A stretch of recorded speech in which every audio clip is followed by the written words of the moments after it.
good, but hang with dumb bitches. Tell her I'm way too fly for one sister. And if she leave a priest, I won't miss her. Won't put a ring around it. Oh, no, no, no. Bitches for the street like basketball goals. I always knew she'd let that lane hit her. Won't get a cent from me, I ain't simple. Bitch, now I ain't gon' work it out. I ain't regular out. Now I ain't gon' work it out. I ain't regular out. Use a V and out. Nah, failure out. I ain't gon' work it out. Cause I ain't regular out. I ain't regular out. Use a regular out. Took that bitch back. She done fed you out. Look how you living out. You look scary out.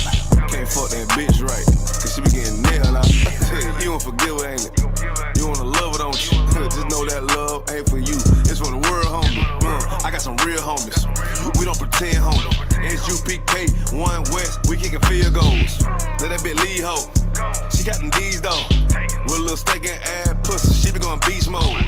She HIV, ho. You dirty ass skeet, ho. Don't get that shit up out your chest, bitch. Say what you gonna do now, what you gonna say now, what you gonna do to me? It is UPK, I'm shot too deep, it's better Google me. I put these girls all in my training camp like I relieve. I say what I do and I do what I say, bitch, what the fuck you mean? If I'm more right, that's good business. She look good, but hang with dumb bitches. Tell her I'm way too fly for one sister. And if she leave a priest, I won't miss her. Won't put a ring around it. Oh, no, no, no. Bitches for the street like basketball goals. I always knew she'd let that lane hit her. Won't get a cent from me, I ain't simple. Bitch, now I ain't gon' work it out. I ain't regular out. No, I ain't gon' work it out. I ain't regular out. Use a V and out. Nah, failure out. I ain't gon' work it out. Cause I ain't regular out. I get paper, bro. Got my standards up. You a munchkin out. Catching these out. Check my favorite out. I'm a player out. And these niggas top block. Took your lead out. You shouldn't be worried about these broke ass bitches. And don't compare yourself to simp ass niggas. Had to shine a lot of these disparate ass women. Cause they be tripping hard, acting like they different. But a bit be basic, bit be horn and bit be naked, drinking. Faking, stankin', and shame is dirty, my bit be faking. I don't get too fucks about you, I wouldn't have put no baby in you. Bit be saying they got that paper, look, they let me itch. Done caught the penalty and my energy got me feeling me. Ice hitting on them, these diamond teeth that's into me. And I'm getting right and I'm stacking up and I'm getting to it. And these niggas hate but they can't touch cause I'm bulletproof. If I'm more right, that's good business. She look good but hang with dumb bitches. Tell her I'm way too fly for one sister. And if she leave a priest, I won't miss her. Won't put a ring around it. Oh, no, no, no. Bitches for the street like basketball goals. I always knew she'd let that lane hit her. Won't get a cent from me, I ain't simple. Bitch, now I ain't gon' work it out. I ain't regular out.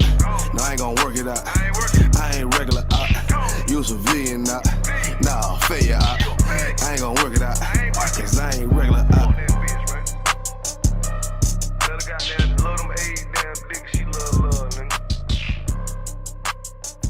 Taking nothing back. Cause I ain't regular out.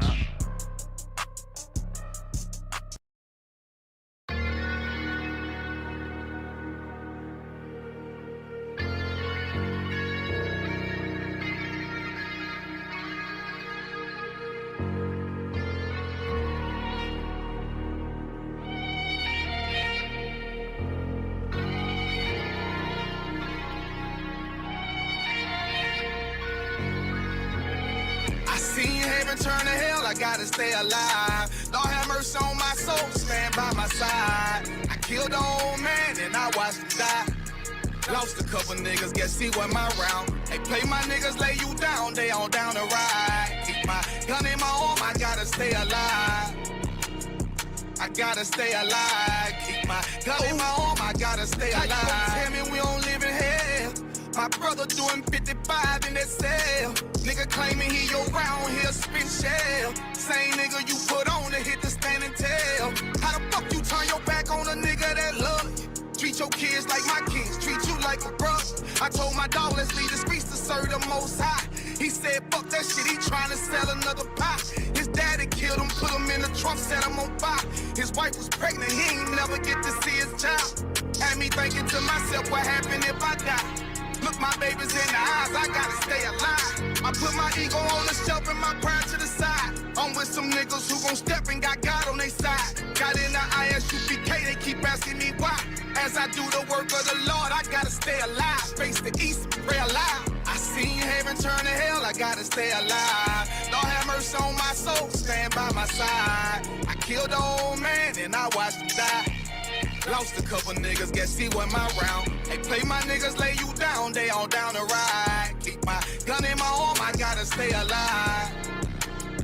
I gotta stay alive. Keep my gun in my arm, I gotta stay alive. You ever pump a pack with a snake by your side? Yes, I did. See a man reach out to God before he died? Yes, I did. I know the Lord forgive us for these sins, but I'm starting to think the kingdom of heaven is for these kids. I told my daughter, there's one man in your bed, I won't stand for left. Hope my son, I hit your head on that fragile leg. I lost some niggas to that dope, I lost niggas to the feds. Remember Jono tried to stick me for that cheese on that bread, yeah, I was thuggin' with Lucky and that nigga left me for dead. Endure to the end, cause I listened to what was said. Mother told me she loved me when she was sick up in the bed. I was running them streets, but the truth made me a man. Shit, I don't really speak cause she'll never understand. That's why I ain't even tell her about these voices in my head. I'm still trying to manage my anger like Uncle Craig. I seen heaven turn to hell, I gotta stay alive. Lord have mercy on my soul, stand by my side. I killed the old man and I watched him die. Lost a couple niggas, guess he wasn't my round. Hey, play my niggas, lay you down, they all down the ride. Keep my gun in my arm, I gotta stay alive. I gotta stay alive. Keep my gun in my arm, I gotta stay alive.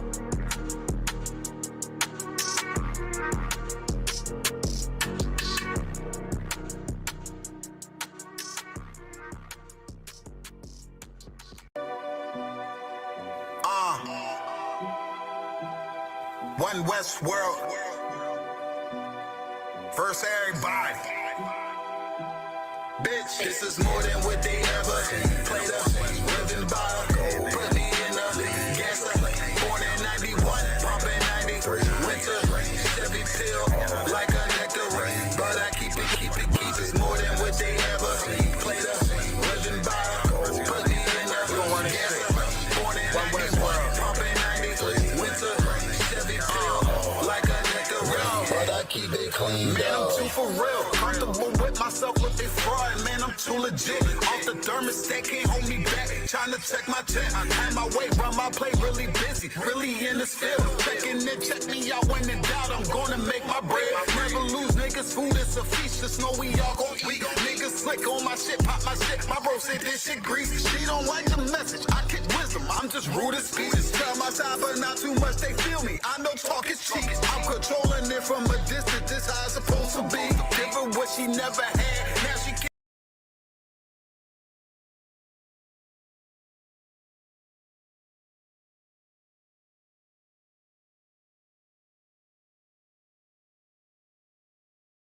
I play for keeps, I don't see nobody, this shit tunnel V. I play for keeps, I don't see nobody, this shit tunnel V. This is more than what they ever played up. Living by, put me in a gas up. Born in 91, pumping 93. Winter, Chevy pill, like a nectarine. But I keep it. It's more than what they ever played up. Living by, put me in a gas up. Born in 91, pumping 93. Winter, Chevy pill, like a nectarine. But I keep it clean, though.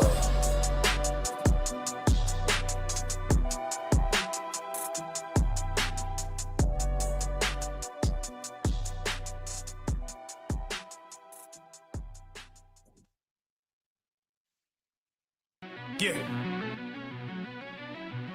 Cold shit.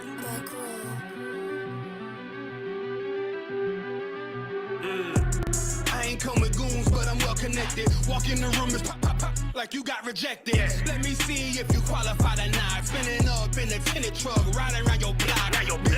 Busy man. I get a word, yeah, this shit from top to bottom like a motherfucking ceiling fan. Hopping out the rental van, on my way to LAX. Brothers out in Cali and they killers out of every set. But I ain't crippin' on no blood. One West, all my niggas got it out the mud. Put your face on a t-shirt, memory of niggas acting tough in them songs, that's with the drugs. I don't need no cases, all my pistols clean. So now I weigh my options, used to use the triple beam. Used to get the wop, mix it with the nicotine. Now I travel state to state and put on for my team. The fuck wrong with him? Ain't on my level, I should let my dog get him. I see niggas and they feelings, I don't feel them. Kick the Glocky with me, it was like a ball with him. Me at the end, I gotta stay patient. They hate me, Lord, I gotta stay dangerous. You one of them? Yeah. What's the problem? I'm one west, go to war with everybody. Cut the grass for the snake, fuck the gossip. Front line with them soldiers, that's my posture. Gun drawn, trying to curse an imposter. Shit get out the pocket, go to war with everybody, yeah. Send that hate, make it to the featherweights. Niggas claim they hard, but they sweeter than a dedication. Hold on, think it's time to introduce. I'm a man and a beast and a step and a ruler. Hold on, and a G and a soldier and a mover. Hold on, and a killer and a prophet and a shooter, nigga. Trying to stay humble, my shit crazy. Cold leader, need the blue stripes, no brick bank. Can't be serious, you a funny boy, young fly. Look wrong, must be a dummy, I ain't gun shy. Fuck that little bitch, she a hook. Niggas swear he the go, bring him to the bush. To the bush. The fuck wrong with him? Ain't on my level, I should let my dog get him. Niggas in their feelings, I don't feel them. Kid the Glocky with me, it was like a ball with him.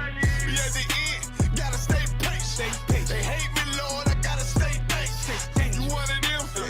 What's the problem? I'm one west, go to war with everybody. I'm from Philly, it get hot, you catch a cold case. I'm one west, these brothers trying to set my soul straight. They done turned me to a prophet from a demon, and I'm locked in this shit and I ain't leaving. Ski mask transform to war mode like I'm Voltron. Stamp on my head and my chest from the most high. Put something tight around your neck like a bow tie. Got my niggas waiting charged up like they phone died. Red letter, drip clean, it looks so fly. Claim he riding, that's why I left his ass roadside. He gon' die, skyscraper to a nosedive. 9mm plus P, fuck a 4-5. The fuck wrong with him? Ain't on my level, I should let my dog get him. I see niggas and they feelings, I don't feel them. Kick the Glocky with me, it was like a ball with him. Be at the end, I gotta stay patient. They hate me, Lord, I gotta stay dangerous. You one of them? Yeah. What's the problem? I'm one west, go to war with everybody.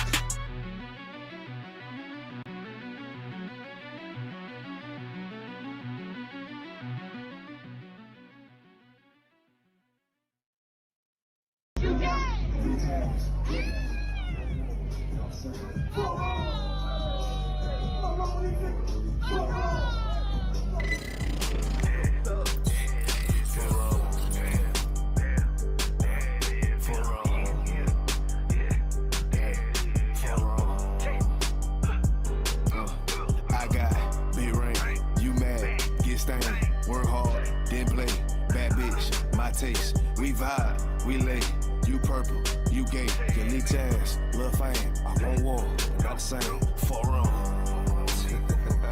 for wrong, these people, for wrong, I try to tell these motherfuckers time and time, for wrong, pussy ass, purple ass niggas, man, for wrong, but get your born ass right,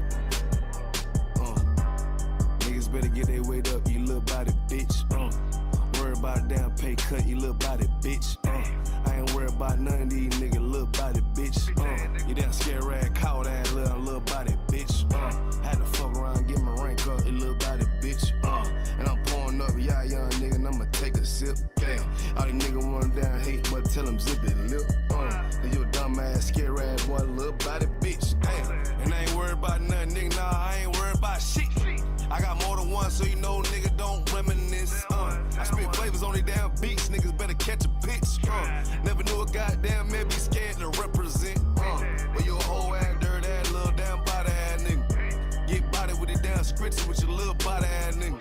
Nigga, I'm a true priest, true line nigga, true Zion ass nigga. And you a little boy, a little bitch ass, little body ass nigga. I got big ring, you mad, get stained, work hard, then play. Bad bitch, my taste, we vibe, we lay, you purple, you gay, you leech ass, lil' fame, I won't war, not the same, for wrong, for wrong, nigga, for wrong, I tell them, nigga, for wrong, you get your shit together, nigga, for wrong, work it, I'ma do this shit till I write, you little body bitch, I'ma judge your ass like your pot, you little body bitch. And I'm smooth with it, y'all the zop, you little body bitch. And I switch, ain't gon' your thought, you little body bitch. And I'ma stay turning like the cars, you little body bitch. And I'm stone cold like a bond, you little body bitch. And I'm a war like that bar, you little body bitch. And my aim like that a zop, you little body bitch. Need a princess part bar, you little body bitch. Or anyone down the slide, you little body bitch. Yeah. I keep a couple straps in my ride, you little body bitch. Just in case anyone wanna die, cause I'm body bitch. I got be right, you mad, get stained, work hard, then play, bad bitch, my taste, we vibe, we late, we purple, we gay, we tails, love fame, I hold on, I sing, for wrong.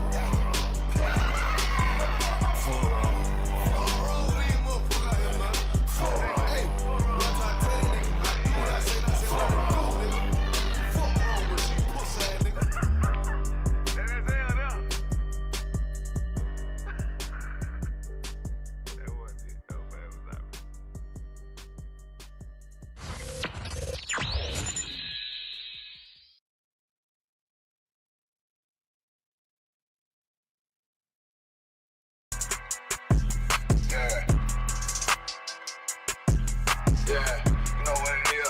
140 for the rapper, busy man, shit, nigga. They take their head over, nigga. I bet where Eve did to Adam, I just pray my love don't lie to me. Swing the iron like Samson, I can't let no hoe lie to me. I don't feel these rappers, all they lies is hypocrisy. Ain't no competition, ain't no rivalry. Niggas think I'm playing, I don't hear one word they saying, this shit light work. Think Muhammad one of us, he might lose his life first. Suckle up and stay alert. Another cop just stretch the nigga. He a demon, this an exorcism. Watch I bless the nigga. You took that open blood, then you know I'm gonna get active with you. From the opposition, I see vision. Let me paint the picture. Rappers claim they spin, I ain't listening. Is in fact the fear.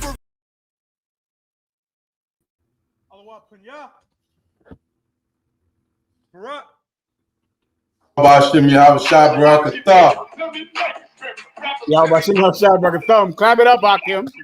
Gracias. Gracias. Gracias. Gracias por el servicio.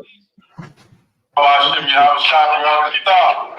Bashim Yahushua Barakatah. Yahweh, en el nombre de Yahushua, te bendigas.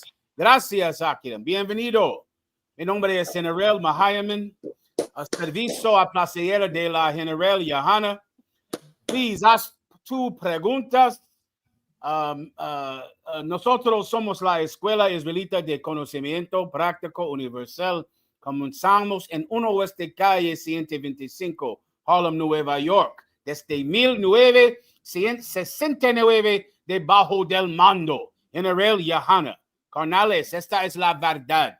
Si tú eres hombres hispanos, negros o indios nativos, tú eres Israel, el pueblo elegido de Dios. Tu madre y tu padre dicen que somos un culto y mantienen su iglesia sin culpa, pero su iglesia es culpable de todo lo que nos están pasando. Órale. Please, haz tus preguntas. We ready to rock, Harlem? Conway Khan, sir. You hear me okay, sir? I hear you fine. Let me say shalom to some of these warriors out here, man. I see Dallas in the building. Give Dallas a hand. I see you, warrior. Good to see you up. Shalom, shalom, brother. Also, Trinidad. Give Trinidad a hand. I see you, Trinidad. Good to see you out there, warriors. Who else do we have? Who's this brother right here looking strong and powerful? Florida. Who is he? Florida? Conway Khan, sir. Florida hand. I see you out. Well done, brother. All right. Now we talking. Give the UK a hand. Brixton a hand. Brixton a hand, man. Well done, Akim. Good to see you out there, brothers. Out there in the UK. If you have any questions, of course, I'll take them right now.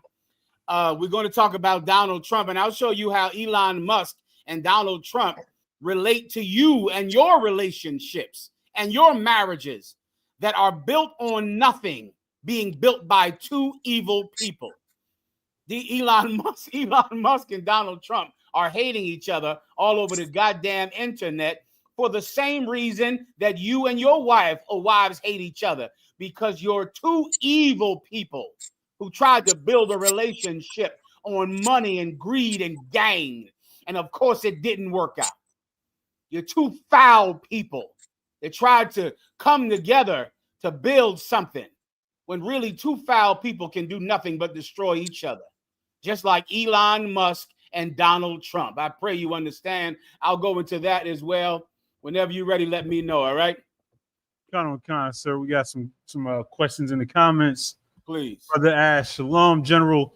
A brother asks, can someone that has issues with their wife and has to go to a lot of marriage councils because of these issues, could this prevent them from moving up the ranks in the school?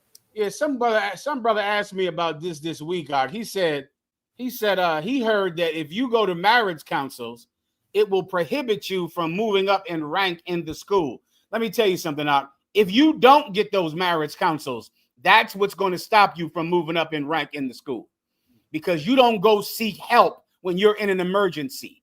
And how in the hell can we associate ourselves with you? Absolutely not, Art. I don't know who said that. It's probably someone from the IUIC who's giving counsel, acting like they're with the UPK. But getting a marriage counsel will not stop you from rising up in the rank of the UPK. That is a ridiculous concept. Going to the doctor gets you healed. It doesn't make you sicker. It doesn't hurt you to go to the doctor. Not going to the doctor is how you really get sick. Getting marriage counsel is you trying to find a way to heal the problems in your marriage. Now, if you don't try to heal the problems in your marriage, then of course your marriage gets sicker. And then when your marriage gets sicker, then when the police come to your house, and then when you're constantly fighting in front of your children and destroying the lives of the next generation, then that's absolutely going to stop you from raising up in rank in the Israelite school of UPK. Not getting help, not going to the council. Whoever said that was ill-informed. Everyone understands. Khan, sir. All right, anything else? Khan, sir, Florida has a question. Florida, you're up. Shalom, General. Yahweh Shai Barakatah. Yahweh Shai Barakatah. I'm ready to rock, warrior. Yes, sir. If I may, sir, with your grace, I just need a general breakdown of Ezekiel chapter 3, basically verse 20. And I just want to know if this is talking about a brother or a sister that's in the truth compared to a brother or sister that's not in the truth. If I may, sir, I could start at verse 17 and read down through 20. Mm-hmm. Come, sir. The book of Ezekiel, chapter 3, and verse 17. Son of man, I have made thee a watchman unto the house of Israel. Therefore, hear the word of my mouth and give them warning from me. Mm-hmm. I'm sorry, brother, if I could. Your question was, what is this? What again? So verse 20 speaks about a righteous man doing wickedness. Mm-hmm. And this verse speaks about an unrighteous man doing wickedness. So okay. I wanted to know if verse 20 was more or less saying somebody who was like in the truth doing wicked and not getting warned from maybe a brother over him. Okay, it's a little different. This is speaking about the position or the obligation of being a prophet of God. If you're a prophet of God, your obligation is to warn people that death is coming. You're a watchman. So the metaphor is, imagine you're guarding a wall, right? You're guarding a wall at 3 a.m. Everyone else is what? Sleep. And they can sleep well because they know that you are awake. You're up and you're guarding that wall. So they sleep well. So your obligation is to blow the alarm if you see danger coming. You blow the alarm. That is your obligation. You must blow the alarm. If danger comes and you do not blow the alarm and those sleeping citizens get attacked, whose fault is it? It's my fault. It's your fault. So what if you blow the alarm and you warn them and they still don't get up, they still decide to ignore the alarm? Then whose fault is their death then? It's their fault. That's the concept. So we go out on the street and we teach and we tell people. We warned people about Donald Trump. Did we not? We warned them. We told them this was going to happen. We told them this was going to happen before it happened. We warned them about Barack Obama before it happened. We warned them about the COVID-19 virus before it happened. Now we're warning them about the coming of Jesus Christ and the third world's war. And we're warning them before it happens. Yes, sir. Now, we're doing our job. That's what we have to do. We have to warn them. Now, if they choose to ignore us, then their blood is on their own hands, not on ours. You understand? Yes, sir. That's the point.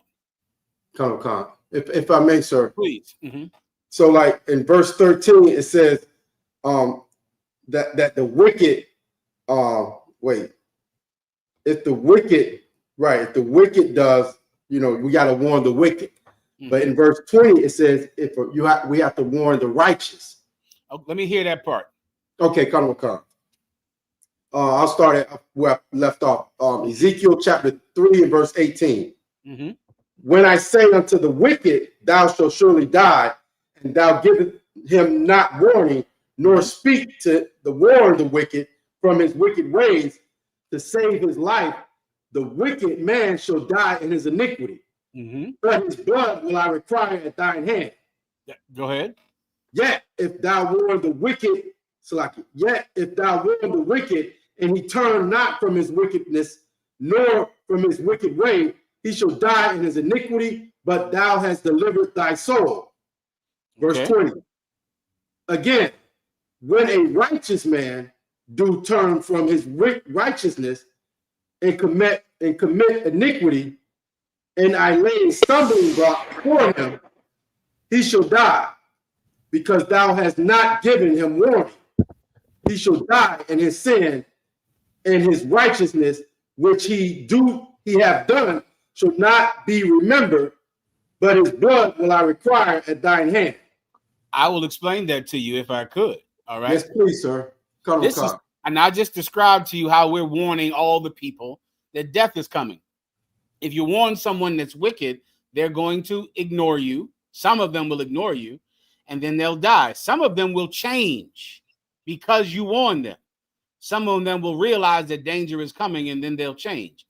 Now, there's another time in life when a righteous man is being tempted by God to do evil, to test him, to try him. That's what happened with Jesus Christ. When Jesus Christ, right before he was to be crucified, Satan came to him and offered him all of the glory of all the kingdoms of the world and said, these can be yours. Just bend thy knee and bow down to me. Jesus Christ said, thou shalt not tempt the Lord thy God. Thou shalt have no gods but him. Jesus Christ was tempted. A righteous man is also tested by God. A righteous man. That's going to happen to every last one of us. It's going to happen. It always happens. There's a warning that comes for the average person, the average, civilian out there. The ones you see on the street, or when we are teaching on the internet, we're warning them about Donald Trump, Elon Musk, the third world's war. Then there's another time when a righteous man is going to be tested by God. Read that part again. Come, sir. Ezekiel 3 and 20. Again, when a righteous man do turn from his righteousness and committed iniquity, and I lay a stumbling block before him. That's the part you need right there. A righteous man does turn from his way, and I lay a stumbling block before him. Who puts that stumbling block in front of a righteous man? The Most High, sir. The Most High God does it. Who does God use to lay that stumbling block in front of that man? Other men. A little more up the chain of command. He uses the angels. He uses, and what angel in particular? Not Gabriel, but Satan. Give him a hand. Satan. This scripture is also more proof that Satan works for the Most High God, because it just said, when I lay a stumbling block in front of a righteous man.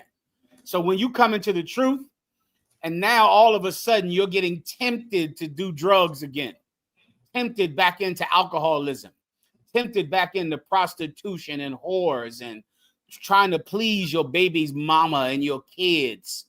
That's God doing that. And he's using Satan to do it. God is laying a stumbling block. What's the metaphor? You're trying to walk, and there's a big stone or a big wedge in the middle of your walkway. for you to trip over. God lays that stumbling block in front of you for you to trip over it, to see if you'll do it. There's only one way you will not trip over that stumbling block.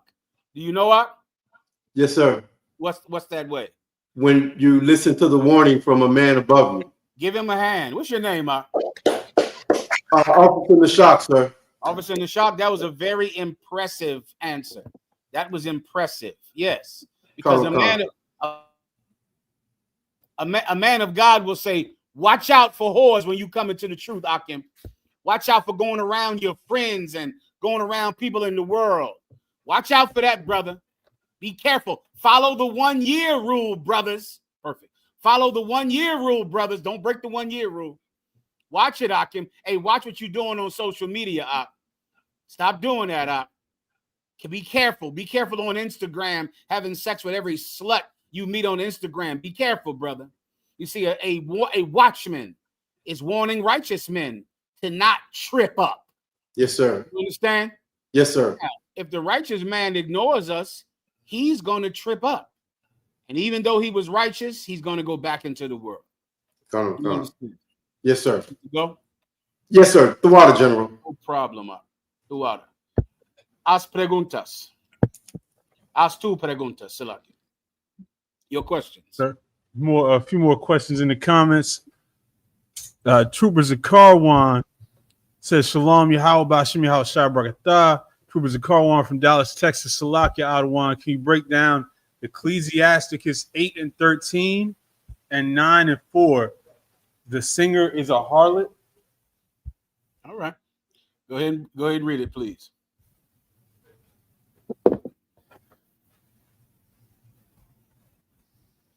Salaki, sir.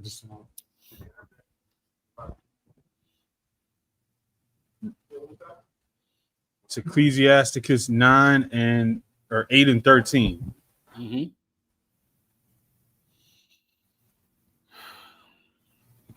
Ecclesiasticus chapter 8 verse 13. Be not surety above thy power, for if thou be surety, take care to pay it. Be not a surety above thy power, meaning this is like the word of surety is like being someone's what's the word for it? What do they call it when you get a bank loan, Ephraim? You get a bank loan and a co-signer. A co-signer. Everyone out there, you've heard of a co-signer, correct?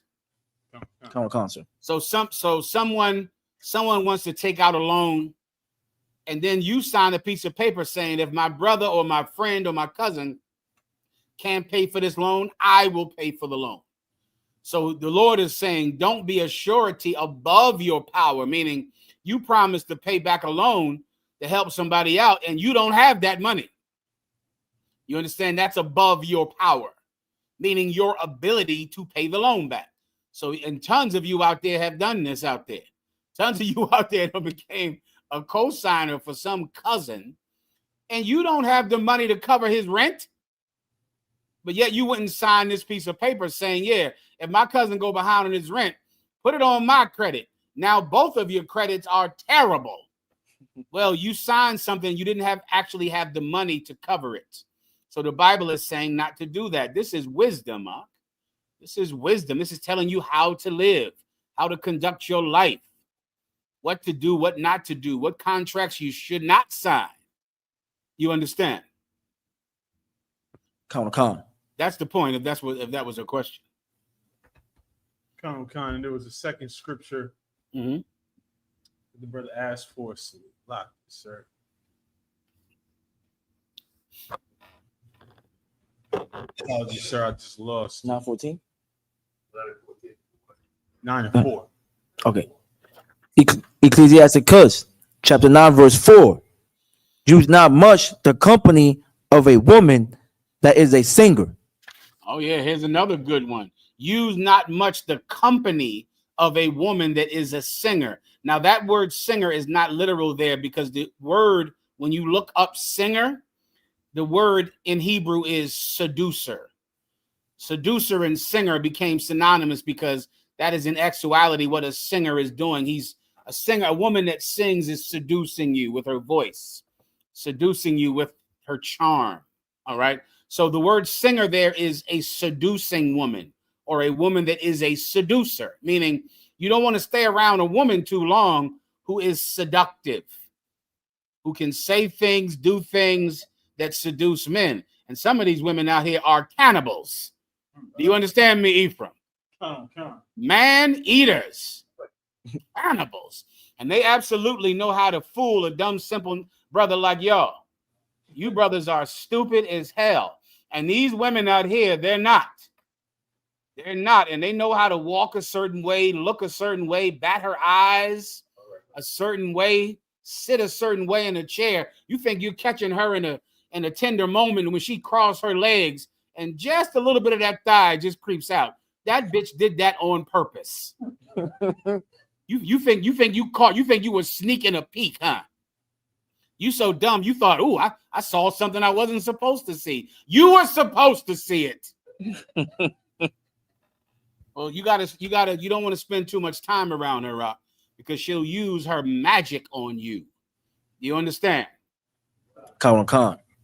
That's the point. Anything else? Sir, that's all on that. Montreal has joined us and has a question. Go ahead.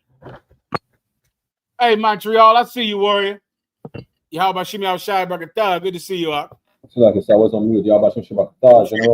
Good to see you, warrior. What can I do for you? If I could, with your grace, just get a quick breakdown of the book of Tobit, chapter 1, verse 10 to 12, if I could, on one. Please, con gusto. My pleasure. All right, go ahead. The book of Tobit, chapter 1, verse 9. Furthermore, when I was come, verse 10. Tobit chapter 1, verse 10. And when we were carried away captives to Nineveh, all my brethren and those that were my kindred did eat of the bread of the Gentiles. Verse 11. But I kept myself from eating. Verse 12, because I remembered God with all my heart. My question out of one is really more in verse 10, where is Tobit referring to the bread of the Gentiles as far as their culture that he did not adopt? Well, he's speaking specifically about their food, meaning he didn't get close to them. That's when think about eating bread, meaning he didn't share their dinners. So what you want to just imagine is if you were to actually eat the Gentiles' food, how would you have to do it? You would have to sit amongst them. You'd have to go to their tents or their houses. They'll let you in. They'll sit you down at their table and they'll pour you wine and bring you out some food and give you their food. He refrained from doing that. He didn't let himself get close to them, get in a relationship with them. He didn't become friends with them. He kept things completely professional with these heathens. That's what he did. Well, other people, they come to their house, sit down with them, talk with them. You brothers that go out after work with your white counterparts on your slaveries. You work all day with the white man. Then all of a sudden, hey, Tyrone, you want to come out for beers? You want to come out for beers after work? Your dumb ass sitting out there, you going out for beers with people you work with. Then you going over to their house to watch the hockey game down there in Montreal. You sitting there watching the hockey game, sitting up there with the people from your job, drinking all of their beer. What's the popular white man's beer out there in Montreal? You don't even know. See, you don't drink with them. You don't know. You don't know what they're doing. Listen, well, some black people out there know exactly what a white man likes to drink. He knows because he's sitting there with them, drinking with them. Not this brother. He's not doing that. So when it says eat the Gentiles' bread, meaning eat their dinner, go to their home, be with them. He didn't allow himself to get that close. So if I may add one, so when it says because he remembered God with all his heart, yeah. So he remained holy, separate, basically. That's right. That's exactly what it means. You can work with Edomites and other nations and be around them, but I'm not going to your house, to sit down and watch the hockey game with you. I'm not doing that. I'll see you tomorrow at work. And we'll work together and we'll make money. But I remember my God. I'm not going to forget the Lord because you're having a dinner and you got a keg and you're having a big party, or you got tickets to the game, you got tickets to the hockey game. So now I forget my God. No, thank you. No puedo. No puedo. You understand? No problem. You good to go? Khan, sir. Back to the comments. Trooper Anakwadum asked, Shalom, Yahweh Shem Yahweh Shah Brakathum. Can I get a breakdown on 1 Kings 13 and verses 1 through 3, Baba Kasha? Of course, con gusto. No problem at all. Sin problema. I'm ready to rock when you are. 1 Kings chapter 13, verse 1. And behold, there came a man of God out of Judah by the word of the Lord unto Bethel. And Jeroboam stood by the altar to burn incense. Verse 2. And he cried against the altar in the word of the Lord and said, O altar, altar, thus say the Lord, behold, a child shall be born unto the house of David, Josiah by name. And upon thee shall he offer the priests of the high places that burn incense upon thee. And man bone shall be burnt upon thee. Verse 3. And he gave a sign the same day, saying, this is a sign which the Lord has spoken. Behold, the altar shall be rent, and the ashes that are upon it shall be poured out. Yeah. You want where are we reading from? 1 Kings chapter 13, verse 1 through 3. Right. What the prophet of God is saying is that the birth of this baby was a sign that the altar, that the temple would be ripped, meaning it would be destroyed. And that's, of course, what happened. Our temple was destroyed during the time of the book of Daniel. And then after that as well, our temple was destroyed. If that's the brother's question, that's what it's talking about. This is the prophecy of the destruction of the temple, of David's temple, and David's temple was destroyed. Anything else? Khan, that's all. Any questions in the room? Officer Yadazar has a question in the room, sir. I'm sorry. I meant to say Solomon's temple. If I say David, I meant to say Solomon. Go ahead. Shalom, Adawan, Yahweh Shem Yahweh Shabrakatah. Shabrakatah, Levi. Oh, son of Christ, sir. Real quick, Adawan, I wanted to know if you could give us a quick breakdown about COINTELPRO, and also when he came to Islam during that time in the early 60s, when black people were coming to the knowledge of themselves being Israelites. Can we teach that was COINTELPRO? Can I stop you for 1 second? Do you have a video I sent you about Malcolm X when he did a press conference talking about how evil Elijah Muhammad was and how it was a criminal organization? He said those words that might even be in the title. You recall that? I might have to look for that for a second, sir. Okay, see if you can find that. It's Malcolm X. He left the Nation of Islam, and he was saying that the Nation of Islam is a criminal organization. And Elijah Muhammad is in charge of a criminal organization. You can always tell when Malcolm X left the Nation of Islam because he has a beard. If he doesn't have a beard, he's in the Nation of Islam. If he has a beard, he's out of the Nation of Islam. And he had a press conference where he talked about how it was a criminal organization. And if you could find me that'll help for me to answer Levi's question. Continue, Levi. Khan, sir. And also, can we teach that these teachings that came about, I would say in the early 2000s, late 90s, early 2000, with Egyptology and all these things, they're trying to get our people to believe that they are Africans or they are the descendant of the Egyptians. Can we also teach that is a form of counterintelligence to go against the true intelligence, which is the truth of the Bible, sir? Okay, that's kind of giving it a broad definition. When COINTELPRO was an actual FBI program, it was a counterintelligence program where they would recruit members of the Nation of Islam and the Black Panthers and coerce them into committing crime. And so imagine you right now. Let me give you an example. You and the brothers are in the school. This happened not too long ago in Syracuse, New York. If Azaniah if he could be available, you can ask him about it. Captain Azaniah. where some black radical cat asked us to come speak in Syracuse or somewhere in New York. You brothers know about this, right? Come on. Yeah, who knows the story I'm about to tell? Who knows the story? So that was in Harlem, New York, sir. Break it down, Levi. We had we was at the speaking for the brother that got unalive in the prison. You remember the brother's name? It was Robert. I'll get his name out of one. I swear. But the brother got unalive terribly in prison under Esau's watch. Of course, they beat the brother until they unalive him. So we went out there in Harlem, New York, to do a speaking about it. And one of the brothers got into a conflict with the police, and he wanted us to, I don't know, jump the police or something. Robert Brooks, sir. He wanted us to put the Yad Korab with the police out of us. Go ahead. But Azania, of course, told him that, we are not criminals. We do not engage in these type of activities. Well, let me tell you, okay, that is what used to happen in the 60s, where somebody would say, hey, listen, let's kill the police. Let's kill it. We all need to start killing the police. Let's do it. A matter of fact, I know a guy that has some guns.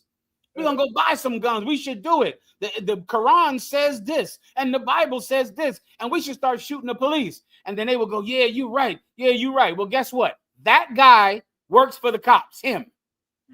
You understand, Levi? I can't hear you. Another one, sir. That guy that told y'all, I want y'all to go beat up the cops, he works for the New York Police Department, or he works for the Federal Bureau of Investigations. He gets paid from them. They give him a paycheck.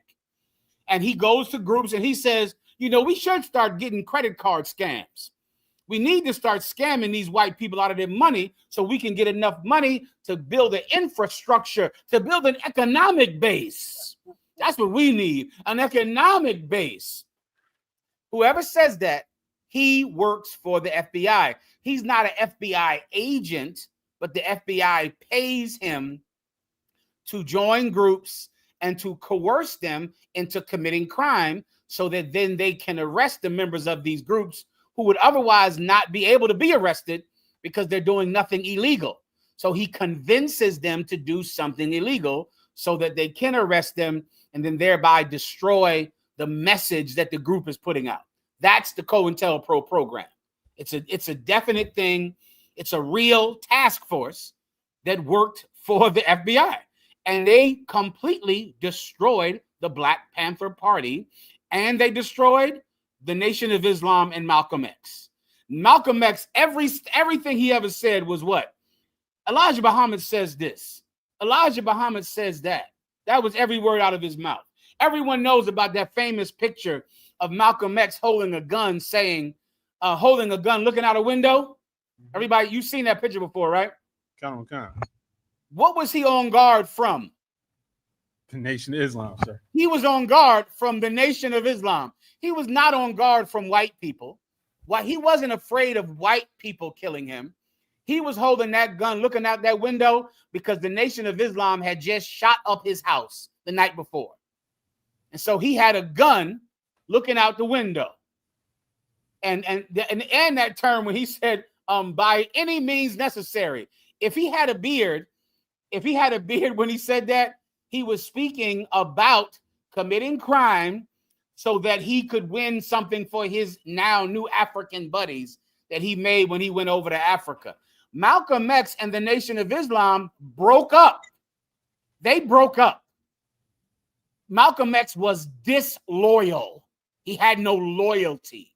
Malcolm X and Elijah Muhammad were two people who were terrible people who thought they could come together for greed and gain, and two evil people can't stay together. Two wicked people can never stay together. You don't believe me? Watch this video. Go ahead. The police know the criminal operation of the Black Muslim movement because they have thoroughly infiltrated it.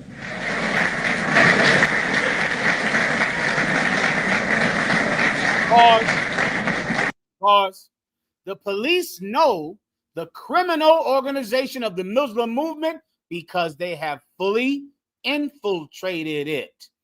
Now, who else knew that the Muslims were criminals about a year before this? Anyone want to know? Malcolm X. Malcolm X knew. He was one of the fucking criminals. Him. He was in there with them. But now when he leaves, he goes, the Muslims, the black Muslims are criminals. Nigga, you were one of the criminals. You were in there. Oh, you left them now. You see, Malcolm X had no loyalty. He was a terrible person. And two terrible people can't be loyal to each other. That's impossible. You can't do it. You don't have what it takes to be loyal. You don't have it. You're like Elon Musk and Donald Trump. You're like your wife and you. Both of you are disgusting and disloyal and drug addicts and lustful bastards. Here you are trying to stay together for the rest of your life. What? Based on a piece of paper? Get the hell out of here. Out of your mind. You're not staying together. Keep going. The only thing that I regret in all of this is that two black groups have to fight and kill each other off. Elijah Muhammad could stop the whole thing tomorrow just by raising his hand. Really, he could. He could stop the whole thing by raising his hand. But he won't. He doesn't love black people. He doesn't even love his own followers. Proof of which they're killing each other. They killed one in the Bronx. They shot another one in the Bronx. They tried to get 6 of us Sunday morning. And the pattern has developed across the country. The man has gone insane. Absolutely out of his mind. Besides, you can't be.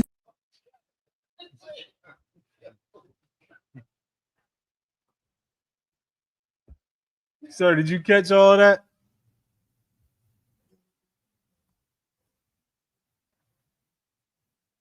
You're muted, sir. I'm going to fix my camera 1 second. Hold on. Come on, sir.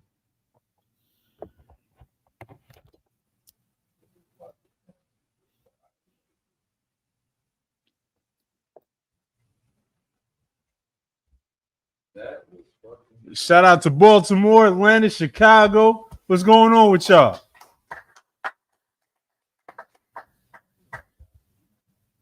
And everybody that's listening, Sunday at sundown is the next high holy day, the closing of the Feast of First Fruits. Y'all should all be in your nearest ISUPK school with the nation, serving the Lord as one body.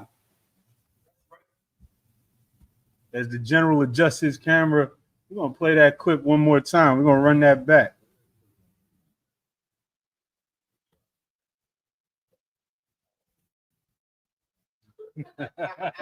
The police know the criminal operation of the black Muslim movement because they have thoroughly infiltrated it.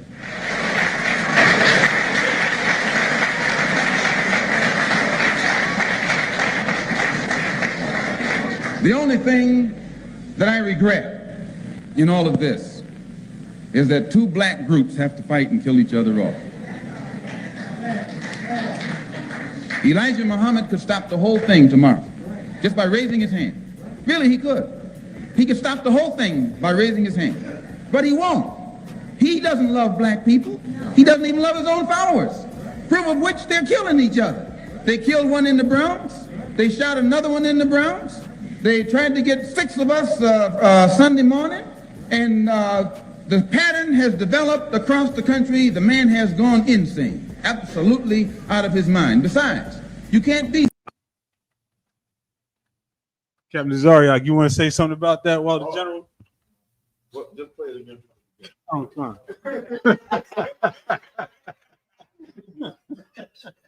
on.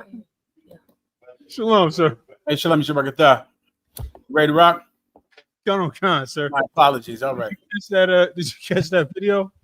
Wait, I missed it. Play one more time. Come on. Chi-Town, what's up, Hawk? Good to see you, The brother. police know the criminal operation of the black Muslim movement because they have thoroughly infiltrated it.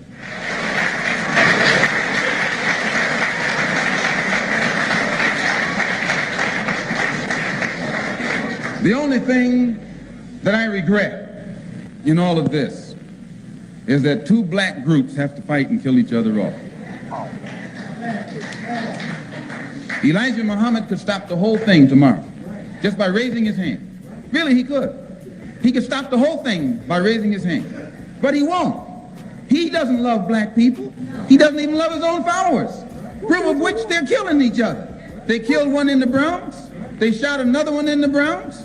They tried to get 6 of us Sunday morning. And the pattern has developed across the country. The man has gone insane. Absolutely out of his mind. Besides, you can't be. You hear this? Muhammad don't love black people. That's what Malcolm X just said. Don't you see? Two evil people can't come together. There are certain qualities that you need to be able to sustain a lifelong relationship. And if you don't have those qualities, you're wasting your time getting married. You shouldn't buy a dog. You can't do it. You can't commit yourself. Some of you out there, what do? You go get a goddamn cat. You go get a cat, then the cat start clawing up your carpet and pissing on the rug. And what do you do with the cat? Throw the cat out the goddamn house. Bitch, you didn't know that that's what cats do. That is what cats do. When you went to go buy a cat, you thought you were going to get the only cat that never pissed on anything. They all do that. You cannot make a commitment. The plants in your house are dead. You cannot make a commitment. Now, here you go trying to get a husband. Here you go trying to join the Nation of Islam. Now, here you go trying to run America when you're a drug addict and a psychopath. You cannot. Donald Trump and Elon Musk could have never did anything but hate each other because they're two evil people. And evil people can't form bonds with each other. Evil people cannot stay together. That's what's wrong with your marriage. Both of you are pieces of garbage. And that's the problem. You're like Malcolm X and Elijah Muhammad. Malcolm X sat in that organization all those years committing the exact same crime as everybody else was. And then now he leaves and goes and tells the white man, snitch on Elijah Muhammad all to the damn white world. Now he calls them criminals. They shooting each other all over the Bronx, killing each other. Before he left, he was doing it. Now when he leaves, now he's Mr. Goody Two Shoes now. Yeah, that's COINTELPRO, Levi. What history should tell you is who was talking to Malcolm X? Who went to Malcolm X and said Elijah Muhammad is having babies outside of his marriage? Elijah Muhammad is jealous of you. Elijah Muhammad thinks that he's threatened by your speaking, Malcolm. Elijah thinks that, Malcolm, you should run the organization, Malcolm. You should do it. Whoever said that to him worked for the FBI.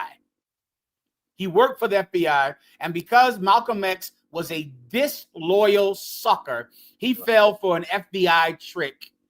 And then now he was dead a year or two later. Shalom. Anything else? Khan. We got a question in the comments from Officer Darmath. Shalom, my lord. Please teach me thy ways that I may learn. How do we counter the so-called survival notion of the drug dealer in Proverbs 6 and 30? Please, con gusto. And I'm very honored by your request. And I'll do anything I could do to serve you, anything I can do to serve you. All right? Claro que sí. Claro que sí. What was his question? His question was, how do we counter the so-called survival notion of the drug dealer in Proverbs 6 and 30? The survival notion. Let's hear it. The book of Proverbs, chapter 6, verse 30. Men do not despise a thief if he steals to satisfy his soul when he is hungry. Men do not despise a thief if he steals to satisfy his soul when he is hungry. Now, how does that apply to selling drugs to get a Mercedes-Benz and a Rolls-Royce? Or gold chains?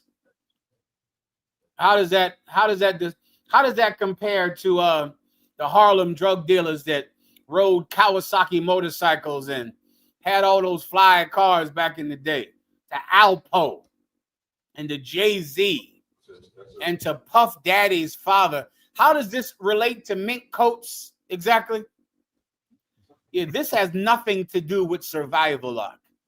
If there's a brother out there that's stealing, that's selling drugs because he literally needs to buy a pair of diapers, then no one will hate that brother for doing that.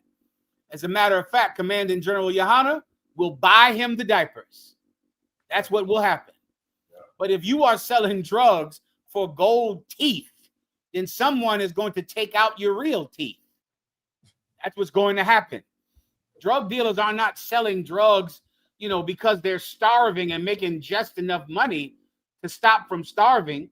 They're selling drugs to fill their mouths with rows of gold teeth and gold chains and to buy Michael Jordan sneakers. Well, people are going to hate you for that.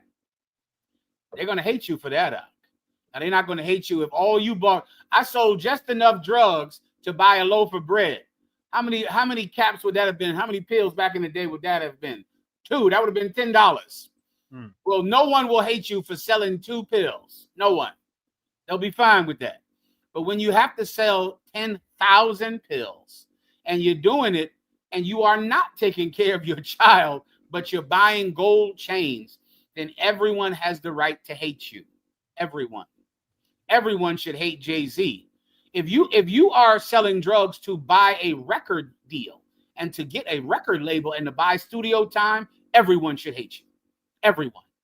If you're selling drugs so that you can buy a barbershop, a hair salon, and buy a music studio, a record label, everyone in the Black and Hispanic community should hate you because you're doing that. Because you're not selling drugs to eat. You're not selling drugs so that you can survive. You're selling drugs so you can be like white people, so you can be Donald Trump, so you can be Elon Musk. We all of our children have to die so that you can live like a rich white man. Everyone is going to hate you for that, young brother. Everyone is. Some of them might decide to do something else about it. That's what happens sometimes. Anything else? Sir, the UK has a question. Please, UK. Shalom alaikum, Yahweh Shem Shabbat. If I could say, my questions in Judges 20 and 16, just wanted to know the significance of the brothers being left-handed. Go ahead. He goes, among all these people, there were 700 chosen men left-handed. Everyone could sling stones at their hairbreadth and not miss. Are you into cricket at all?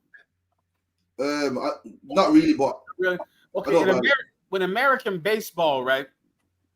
If a pitcher is left-handed, then it's considered a gift because you can throw a baseball at an unorthodox angle where people are not ready for it at all. It's similar in cricket. In cricket over there in the UK, a left-handed, someone that can throw left-handed, it's unorthodox and people aren't ready for it. Well, of the tribe of Benjamin, the tribe of Benjamin had some left-handed rock throwers up. And when that rock come at your head, you're not ready for how it comes to you, because he's throwing that thing left-handed, and it makes it's more difficult to defend. You understand? Because you're used to a certain throw. If somebody is just hurling rocks at you, you're used to a certain way that the rock comes at your head, just like in baseball or cricket. You're used to how it comes. But this Benjamite brother, the chosen people of God, the so-called West Indians and Caribbeans, this cat can throw left-handed, which meant he was even more deadly. You understand? Now you can absolutely be deadly with the right hand. But this cat is left-handed, which meant this is unorthodox. People aren't used to it, and he's going to kill more people. Do you get my point? That's the point. No problem. All right, anything else? Lie, sir. Go ahead, break it down. Salaki, sir. Captain Zariak and myself talking some trash. We lefties in here. No sweat. Shout out Captain Desire. Give him a hand. Damn right. Listen, y'all better be out there buying Captain Tazariak's oils, brother. Let me tell you, Captain Tazariak gifted me an oil now. This is the best one ever. I've gotten some good oils from Captain Tazariak. All of my wives agree that this is the best one. They agree unanimously, Tazariak. Both sides first, sir. You want to break it down to the brothers, or you going to tell them about it? It's a new sin. Go ahead, huh? Sir, you can break it down. Oh, well, I'll break it down for Captain Tazariak. Captain Tazariak has made an oil that is the unmistakable and irresistible smell of chocolate chip cookies. It smells like chocolate chip cookies. It's the perfect combination of vanilla, brown sugar, chocolate. The name of the oil is Cookie Master. Right. Cookie Master, because he masters that cookie. I say again, because he masters. That's right. That cookie. I pray you understand. That's right. All right. It's outstanding. It's the best one ever, Rock. It's my favorite. Cookie Master from Captain Tazariak. Right. That's a commercial. There you go. God, The Water Warrior. All right. Anything else? So we got some more questions in the Please. room. Got a question in the room, sir. I'm ready. Hello, so in 1 Samuel 19 and 20, I wanted to know what the word prophesied meant. Okay, go ahead. 1 Samuel 19 and 20, and Saul sent messengers to David, and when they saw the company of the prophets prophesying, and Samuel standing as appointed over them, the Spirit of God was upon the messengers of Saul, and they also prophesied. So I want to know what the prophesied, the Saul's messengers, what were they doing or saying, as per se, when they prophesied, sir, if I could. Give me a little context. I think I'm missing the context. What's happening right now? What's this about? This should be when David is on the run. David from Saul. I got you.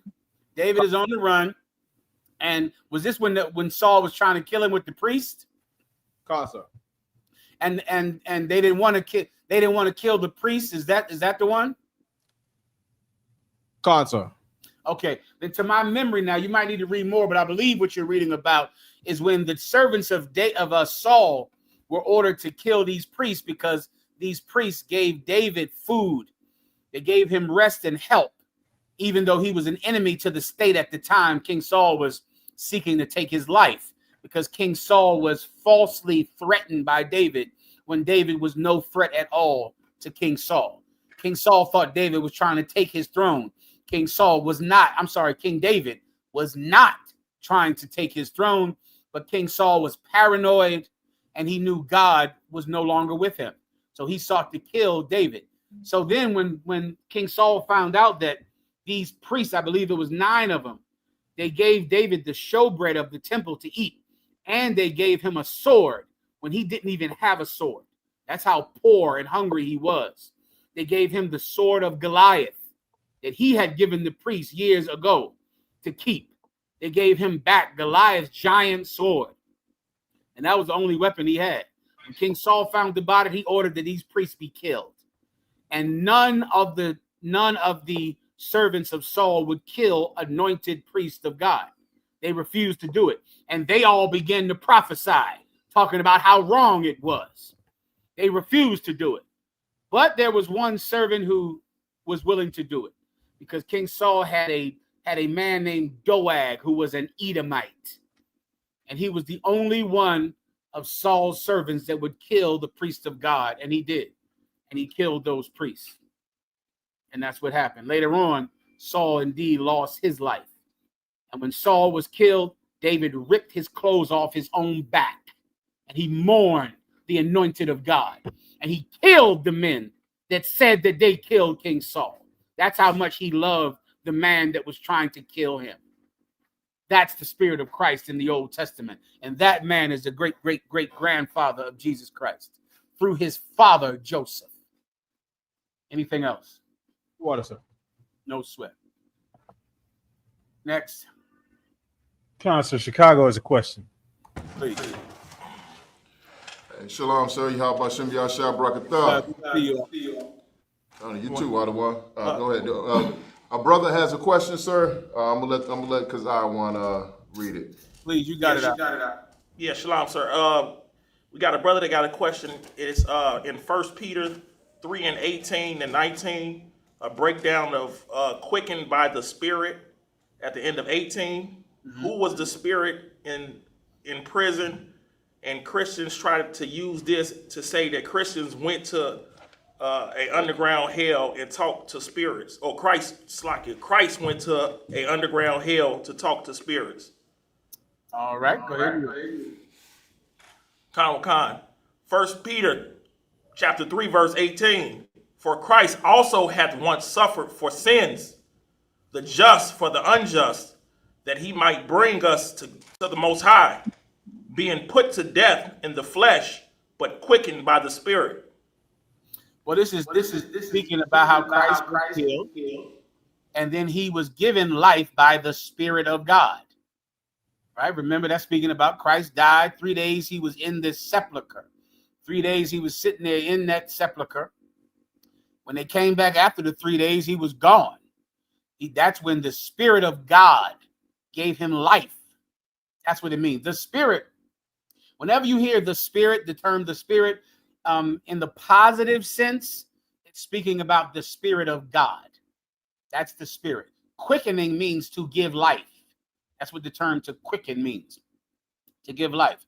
Jesus Christ was dead and now he's alive. That's what that's about. Anything else? I don't get the whole. What's the whole thing the Christians say? I don't see that. Where is that at? 19, sir. It's in verse 19, I believe. Verse 19, by which also he went and preached unto the spirits in prison.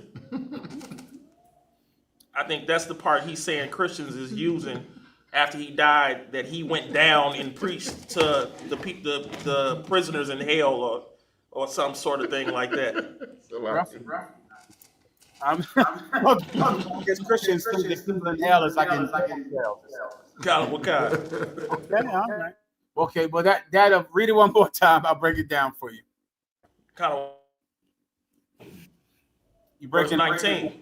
Mm-hmm. By which also he went and preached unto the spirits in prison. I got you. Well, let me tell you what Jesus Christ actually did, right? What Jesus Christ actually did is he went to brothers like John, who were on the island of Patmos, right?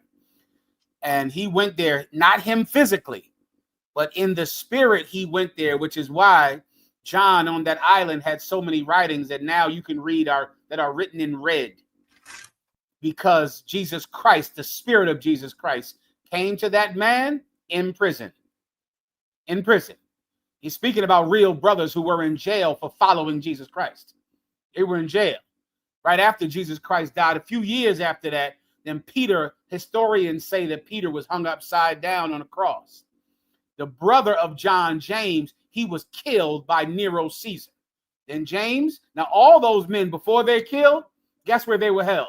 Guess where Peter was? Guess where James was before they got killed? Where were they? Where is any man that who's about to die? He has a capital sentence and he has a death sentence. Did they take him from his home straight to the gallows? Or where is he before he's killed? Chicago? In prison, sir. He's in prison first. He goes to prison. Then one day they take him out to a certain place and they hang him. Or they nail him to a cross, which was the Roman fashion of capital punishment. Or in John's case, they're put in an island to die there, to wither and die there forever until the conditions, the starvation, the lack of medical resources, the lack of care just kills you. But on that island, the Spirit of Christ came to John and told him about Judgment Day. Told him that one day the people that put him in this prison were going to pay for it. Told him that he that leadeth into captivity shall go into captivity. Told him that this is the patience and the faith of the saints. Told him how to have patience in that prison. Told him one day Armageddon was coming. One day Judgment Day was coming. One day, not only will we see Christ, but them that pierced him will see him as well. John on that island knew that the people that put him in jail were going to suffer more than he ever suffered. That gives a brother in prison something that's hard to come by. That's hope. Hope is hard to come by in prison, brother. The Spirit of Christ gave hope to John in that prison. You understand? So like you said, sir, at the water, sir. Like gentleman, could if for that breakdown, could we also use John 8:32 when it says so when it says you shall know the truth and the truth shall make you free, and they thought they wasn't in prison, but he also said they were slaves to sin. Could we use that also as a precept? Absolutely. Most High in Christ, the water. Sir. Absolutely. Let me tell you something now. That spirit that you shall know the truth and the truth shall make you free. That's a political statement. All right. And it's hard to understand because of our oppressor, we kind of think that politics is something done outside of God, outside of God's will and what God can do. You think politics is achieved by either war or by voting, by protesting, or by, using a gun or using the ballot. Like Malcolm X said, either you choose the gun or either you choose the bullet or the ballot. The bullet or the ballot. That's what Malcolm X used to always teach. Because in his mind, that is how you made political change. But when you know that the children of God are blacks and Hispanics, you understand that politics is achieved through serving God. That's how you change governments. That's how you change the conditions of poor people. The truth shall make you free. He's speaking to people who are in jail, suffering, and in bondage under sin, because when you're in bondage under sin, you are also under bondage under the people who give you sin every day. If I'm a drug addict, I have to love our oppressor. I need him to give me my pills, my heroin, my cocaine. I need him to give me money so I can get my Jones every day, get my fix every day. You can't be against white people and be a drug addict. You can't be against white people and be a sexual deviant. You'll have to be with them because white people provide the internet that lets you go on the websites to find little boys and girls, to find the prostitutes. You'll have to. We have stories tonight about police chiefs, fire captains who are pedophiles, and they all are on the internet, provided for you from the son of sin, from the son of perdition. You can't be against our oppressor and be a pedophile because you need our oppressor to be able to get access to children. There's only one true way to actually make political change, and that is for God to empower you to be on top as opposed to the bottom. To be on top as opposed to the bottom. What is that called? I was on the bottom, now I'm on top. I was on the bottom, now I'm on top. What is that called? Whoever answers this question will impress me. I was on the bottom, now I'm on top. I was on the bottom, now I'm on top. That's called a what? A revolution. A revolution. What's the gun called that does this? I know you gun nuts out there, Navy SEALs, y'all know. What's the gun called that does this? It's called a revolver. A revolver, because the bullet on the bottom becomes the bullet on the top. Well, the only real way to have revolution is for God to take the people from the bottom and to put them on top. You can't be a revolutionary and think you can do it with bullets or ballots. God takes the poor and makes them the rich. God takes the rich and makes them the poor. Behold, the truth shall make you free. You shall know the truth, and the truth shall make you free. That's a political statement. That's a revolutionary statement. Now the people in jail will be the free people. And when the people in jail become the free people, then the people who were free now go to jail. I pray you understand. Is there anything else? Salakia, sir. Would this be a precept out of one? Mm-hmm. The book of Judith, chapter 5, verse 17. And whilst they sinned not before their God, they prospered, because the God that hateth iniquity was with them.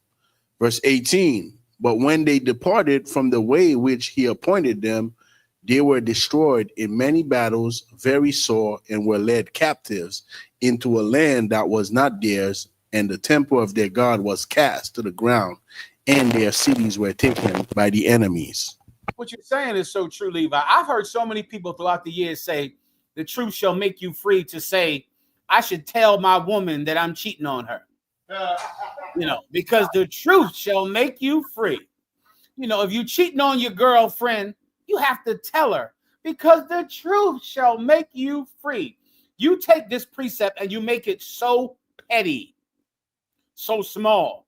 When the truth shall make you free is a political statement about ending unfair prisons, about ending oppression. We are in slavery. Why? We're in slavery because we don't know the truth. But if we would learn the truth, we would get off of drugs, cigarettes. We would get off of being thieves and liars and criminals like Elon Musk and Donald Trump. And then God would make us the number one people on the planet Earth. Then we would decide if Larry Hoover got out of jail. We would decide if Larry Hoover was put in jail. We would decide if aid went to France, if the Africans received food. We would decide to open or close the borders. The decision would be ours, because now we're free. Now we're free. It's a political scripture. The truth shall make you free. It's political. It's about revolution. That's what it's about. Everyone understands. Come on, sir. You mentioned this video from Utah. Did you want this clip? If you don't mind. Absolutely, sir. Both in Utah were both just, y'all, this story is beyond messed up. This judge and this fire chief, both in Utah, were both just arrested for not only distributing CSAM to each other, but also engaging in conversations about what they would do with young minor children. But it gets way worse than that. So this right here is the fire chief. His name is Ned Brady Hansen. He is 54 years old. And apparently he has been arrested for this before, for this type of material. However, he appeared before this judge, Kevin Christensen. And guess what? Judge Christensen let him go. Now, the two of them were communicating on the messaging app Kik, and they were talking about abusing, exploiting, and enticing children, including children related to them. Now, I think if and when both... This fire chief is on there seducing little kids to have sex with him.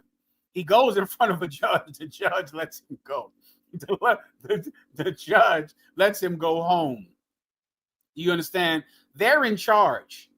They decide who goes to jail. If they want to let a pedophile go home, he goes home. If they want to let a cop strangle you to death, then the cop can do it and the cop will go home. They're in charge. Well, if you want to be in charge, you will have to have a revolution. The problem is you can't have a revolution because you eat pork. You eat shrimp. You're a drug addict. You're never going to be put on top. You're on the bottom. You'll never go to the top. Never. But the truth shall make you free. You now will then get out of poverty, out of the condition that you're in, out of slavery, because you changed your conduct, not because you voted or because you shot someone. Everyone understand? Let me get on to Elon Musk. Give me the Elon Musk thing. Any more questions, or can I get the Elon Musk and Donald Trump now? We can definitely get to Elon Musk, sir. Give me Elon Musk and compassion. As though the Tazariak, you want to break it down? Tazariak showed me all of this today. Let me know if you want to get down, Tazariak. It's up to you. He asked if you wanted to break it down. No, slack, sir. You got it, sir. Slack. No sweat. Let me tell you, today, of course, Elon Musk, 6 days ago, 6 days ago, Elon Musk was in the White House, and he was standing behind Donald Trump high as a goddamn kite. High. On drugs, Donald Trump giving him gifts and congratulating him. Well, 6 days later, Elon Musk and Donald Trump now hate each other. Hate each other. And I'll begin to explain to you why they hate each other. As you know, the primary financial backer for Donald Trump's presidency was Elon Musk. He gave Donald Trump $500 million. You hear that number? $500 million. And that was just to Donald Trump's campaign. All of the Republicans on Capitol Hill, the senators, he gave all of them hundreds and millions of dollars as well to win their congressional seats or their senatorial seats. And they all now have to serve him. That's why on inauguration night, Elon Musk got up on the podium and did a Hitler salute because he believed that he owned America because he bought it. He paid for it. So he went up on the stage and made the Hitler salute because he paid for that election. It was his. Well, come to find out, let me tell you what got revealed today. Elon Musk has billions of dollars in government subsidies that he has been receiving from the federal government during Joe Biden's administration. Now, I'm going to help some of you out there to understand what a subsidy is. White farmers in America get subsidies, meaning this. A white farmer doesn't have to sell his milk. He doesn't have to sell his cattle. The government every day, every year, gives him money to not sell it. So he can just give it away. He can let it die. He can let it, rot in a barn because he gets paid no matter what for being a farmer. For being a farmer, he gets money. So he doesn't even have to actually sell it. The U.S. government decides that farmers are so important that they're not going to let them succeed or fail based on how the business does. The government is going to give them money so that they never fail. Thank you, Crypto Droid. It's called welfare. That's what it is. It's welfare. Every white farmer gets it. And Elon Musk has been getting billions. Did you hear me say it with a B? Billions of dollars of welfare money. When there are other companies who are electronic car companies, other companies who are clean energy companies, they don't get a subsidy. Elon Musk, whether he sells a stupid one of those cyber trucks or not, which are pieces of garbage, those cyber trucks, that truck is going to blow up when you go to charge it. It's a piece of garbage. He doesn't have to sell any because he gets a subsidy of billions of dollars from Joe Biden and from Donald Trump, which is the whole reason he even involved himself in politics, just to make sure that his companies get billions of dollars of welfare money. Well, Donald Trump said he was going to cut off those subsidies. He was going to stop, even though he already gave Donald Trump $500 million to win the goddamn election. Then Donald Trump says he's going to cut off the subsidy. Oh, hell no. Remember, he made a Hitler salute at the inauguration. He believes America is his. So now he's angry with Donald Trump. And today the shit hit the fan. Today they went on Twitter and went berserk, exposing to the world what this relationship really was based on. You see, we thought this relationship was based on common political views. You thought that Elon Musk believed in the policies of Donald Trump. You thought Elon Musk was just a Donald Trump fan. You thought that Elon Musk really supported the vision of Donald Trump. It wasn't. Elon Trump just made money with Donald Trump. Elon Musk made money with Donald Trump, and that's what it was about. Let me read these. Elon says, this is from Donald. Who is this from? This is a direct quote from Elon. This is a direct quote from Elon Musk about 3 hours ago. Elon Musk says, without me, Trump would have lost the election. Elon Musk said that. That is true. He would have lost. Give me some more. Give me more tweets and more statements from Trump. So this is Trump. You want to read it, Ephraim, or you want me to do it? You should read it. Come on, sir, I'll read it. Go ahead. Donald Trump said Elon was wearing thin. I asked him to leave. I took away his EV mandate that forced everyone to buy electric cars that nobody else wanted, that he knew for months I was going to do, and he just went crazy. Stop right there. An EV mandate. What the hell is that? I'll tell you what it is. In this big, new, beautiful bill that Donald Trump is trying to pass, that also is going to kick all of us off of health care, get rid of hospitals, get rid of public schools, starve people all over this country and all over the world. In this bill, there was a mandate. You know what mandate means? Means you have to do it. That everyone has an electronic vehicle. Everyone. Meaning every bus, every Uber car would have had to become an electronic vehicle. That was in that bill. That's what Elon Musk paid for. Donald Trump was not going to give him what Elon believed he was owed because he gave him the election by giving him the money for the election. And this is Donald Trump telling everybody what the marriage was really about. Let that be a lesson to you dummies out there that think you can marry a husband for his money and the marriage will stay together. You can't marry a man for money and love him for the rest of your life because he has money. Don't you see this is what Elon Musk and Donald Trump were trying to do? You stupid bitch. This is what was happening out there. Elon Musk and Donald Trump, they thought they were going to stay together forever. Why? Because Donald Trump got $500 million from Elon. Donald Trump thought that meant he will love me forever. Elon Musk wants something for his money, dumb bitch. He wants something for his money. You think he's giving you money because he's your sucker? He's paying for something. He wants you to make a law that mandates that every car, every bus, every tractor trailer is electric. Everyone. That's what he wants. And when Donald Trump wouldn't do it, then of course Elon turns on him. Because if you're in a marriage simply because he's paying you, then he wants something for that money. Ask Cassie. Ask Cassie, is this money for free? This money ain't for free.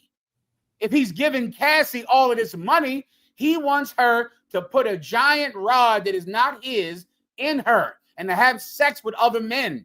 That's what he's paying for, Cassie, you stupid bitch. He's paying for you to have sex with other men. He's not giving you money because he loves you so much. You should all look at the relationship of Donald Trump and Elon Musk and then ask yourself, am I the kind of person that can have a good relationship? Is my relationship based on selfishness, on greed and gain? Am I just like Malcolm X and Elijah Muhammad? Yes. Is my relationship really two evil people trying to use each other, trying to manipulate each other? And then one day we're going to break up.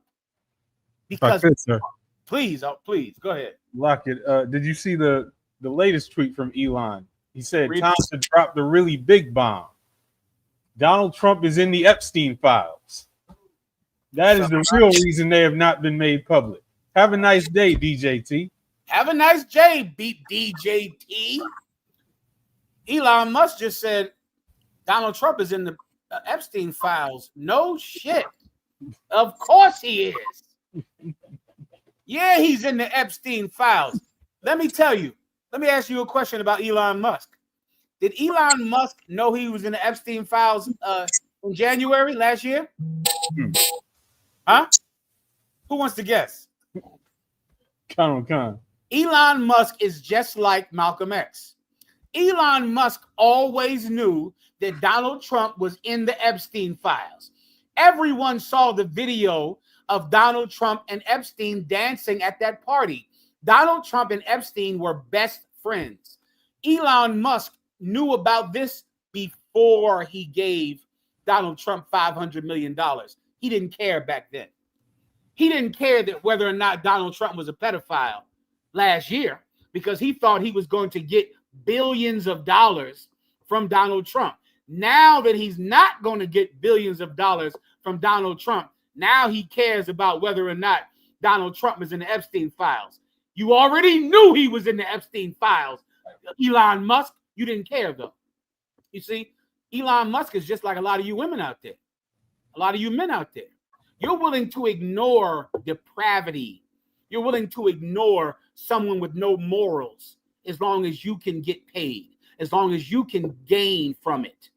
But then when you can't gain from it, it's time to go to court. It's time to call the police. It's time to sue him because now you can't get paid any money. Elon Musk and Donald Trump are just like Malcolm X and Elijah Muhammad. Give me some other people that Elon Musk. Oh, wait, before you do that, let me show you how disgusting Elon Musk is. Give me Elon Musk on compassion.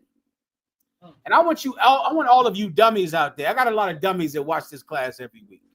You're stupid and you're dumb. And I wish and I pray every day that the Lord would put some goddamn brains in your stupid head. Because then now I would at least have the comfort to know that you aren't destroying your children. The children that have to be raised by you. Let me explain something to you about compassion. If you out there trying to find a woman or trying to find a man, that's all you care about anyway. All you care about is a relationship. You don't give a damn about your children. You don't care about anything else. All you care about is who you can sleep with, who will hug you, who will give you kisses, who will talk to you on the phone all night. That's all you care about. Well, if you're looking for a good quality in a person, let me give you one to look for. It's called compassion. Who can give me the definition of compassion? Oh, I'm sorry. Empathy. That's an even better word. Empathy. Do you out there, do you know what empathy is, any one of you? If you don't have it, look it up. So the definition of empathy. Please, go ahead. The ability to understand and share the feelings of another. The ability to understand or share the feelings of another. That's empathy. You see, two evil people cannot be in a relationship because they are radically disloyal to each other. You can't have loyalty with an evil person. Evil people cannot be loyal. People that have left the truth, it's because they're evil people and they cannot stay loyal to anything. They're going to leave the Israelite school of UPK and they're going to leave their wife. And then after about a year, I'm going to let someone fuck their wife. That is what I'm going to do. I'm going to send some new brother after about a year. I'm going to give him the precepts that say, if the unbelieving depart, let him depart. A brother, finish it. A brother is not. A brother, put it in the chat, officers. A brother or sister. A brother or a sister is not under bondage in such cases. That woman is free. Once you leave the truth and leave her, she is not under the bondage of marriage. And that brother is going to tie fire to her tail. It's going to be special. It's going to be special. She's going to know she's finally been with a man for the first time in her life. And it's going to be lawful and biblical and correct. Because you are disloyal. You left the school and you left her. You don't have any empathy. Well, if you want a person that can stay with you, you need to find someone with empathy. Empathy means they can feel the pain of someone else. Most people can only feel their own pain. They know when they're hurt. They know when you betray them, but they don't know when they betray someone else. They don't know when they hurt someone else. Well, Elon Musk is a person like that. Elon Musk does not understand empathy at all. I'm going to show it to you. Go ahead and play it. The fundamental weakness of Western civilization is empathy. The empathy exploit. They're exploiting a bug in Western civilization, which is the empathy response. Play it again.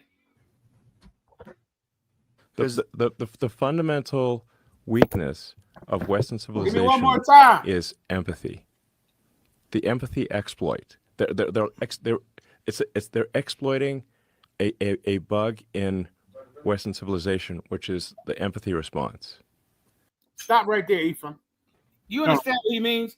He's saying the fundamental flaw in Western civilization is the empathy response.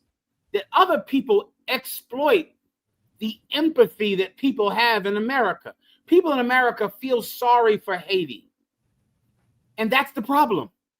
They feel sorry for poor children with no health care. That's the problem. They feel sorry for people without schools and without money to eat and without any way to feed their family. And that's what's wrong. What's wrong is that people in America have empathy, and we have to get rid of empathy. Empathy is wrong, according to Elon Musk. Then later on, Elon Musk and those stupid cars of his begin to get blown up, and fires begin to happen at Elon Musk's at his car lots. And then Elon Musk had this to say about empathy. Go ahead. It's really come as quite a shock to me that there's this level of really hatred and violence from the left. I always thought the left, or Democrats, were supposed to be the party of empathy, the party of caring, and yet they're burning down cars, they're firebombing dealerships, they're firing bullets into dealerships, they're just smashing up Teslas. Tesla is a peaceful company. We've never done anything harmful. I've never done anything harmful. I've only done productive things. So muy conmovedor. Muy conmovedor. Que pena. What a shame. That is so moving. The minute that he now takes a loss, that his cars are being set on fire, then he goes, where's the empathy at? Why don't people have empathy? But when it comes time for him to have empathy, he thinks it's a weakness. He thinks it's a flaw. There was no way that Donald Trump should have ever thought that Elon Musk was going to stay loyal to him. Elon Musk has no empathy. Elon Musk is a stinking, dirty African, and he should go back to Africa. That's what Elon Musk should do. Elon Musk tried to fix America. Elon Musk tried to fix America. Elon Musk, America, love it or leave it. You don't love America, leave America, Elon Musk. If you don't like it in this country, then you leave, you stinking, dirty African. Go back to Africa. You better love this country or leave it. If you don't like America, then go back to Africa so you can sit and sell those exploding trucks to Africans. Elon Musk is a dirty, stinking African, and he should go back to Africa. He's a stinking African scammer. That's correct, Tidwell. And he should go back to Africa. Why would Donald Trump ever think that Elon Musk was going to be loyal to him? Why? He had no compassion. He had no empathy. Why do you think that woman you're going to have sex with is going to stay loyal to you? Why do you think that? Why do you think that man that you married because he has a brand new car or he has money, why do you think that man is not just going to leave you, stupid bitch? Why do you think that? Because he has money? He has money, but he doesn't have empathy. He doesn't have compassion. She has a big butt, but she doesn't have empathy. She doesn't have compassion. She is never going to stay with you. Don't you see, in your personal life, you've made the same mistake as Elon Musk and Donald Trump, the same mistake as Malcolm X and Elijah Muhammad. You were two evil people that thought you could have a good marriage. You can't. You cannot have a good relationship with an evil person. I pray you understand. Give me more. Give me some other relationships that you thought were going to last forever. Give me that one. What's that peanut head brother? Some sister, she's a rapper, and she put two men with two peanut heads. Well, you got more. Remy Ma, that's her name. Salaki, sir. Remy Ma, that's the one, right? Count on, sir. Now, what am I reading right here? Salaki, sir. What am I reading? What's this you put up on the screen? Oh, this is a tweet basically summing it up. Remy Ma cheated on Papoose, who held it down for 16 years with a battle rapper. Let me tell you something now. Here's another one. How many years, Tazaryak, you out there? How many years did you have to go on your phone and read about the black love of Remy Ma and Papoose? Oh, for years, sir. Listen, sir. The moment Remy Ma was going in jail, from the time until she got out, all you would hear about is how Papoose is visiting her every day. The first 2 years, every day without fail, he went and visited her. Put commissary on the books. I can't see the captain. If you got it, nope, I got you, sir. Go ahead. Every day for the first 2 years, sir. Every day he was at the jail, sir, like clockwork. Every day he visited her, putting money on the books.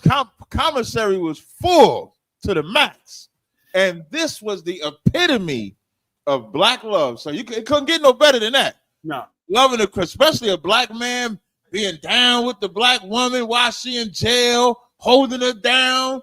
I mean, that's why Papoose gets such a pass outside because he held it down. So like what the captain is saying is so true. I mean, for years, well, let me tell you what I was thinking for years. I just knew one day these two were going to hate each other on social media. It was coming. It's always coming. It's always coming. Black love, black love. This is what I've learned under Commanding General Yohana. An evil person can't love anybody. It can't. And I know you think it's possible, but it's not. It's not possible. You see, love is the fruit of the spirit. You got to be a good person to have loyalty, kindness, compassion, empathy. And if you are not a good person, you'll never have what it takes to stay together forever. Really, you're only together until the stumbling block is put in your way. So she was in jail for shooting her friend. Oh, Jesus Christ. I know Papoose thought that this monster was going to be with him forever, when this is a piece of garbage. And sir, if I could go ahead. If I could say one more thing, please. Like, it ain't just the battle rapper Easy the Block Captain. Mm-hmm. He caught her with a woman.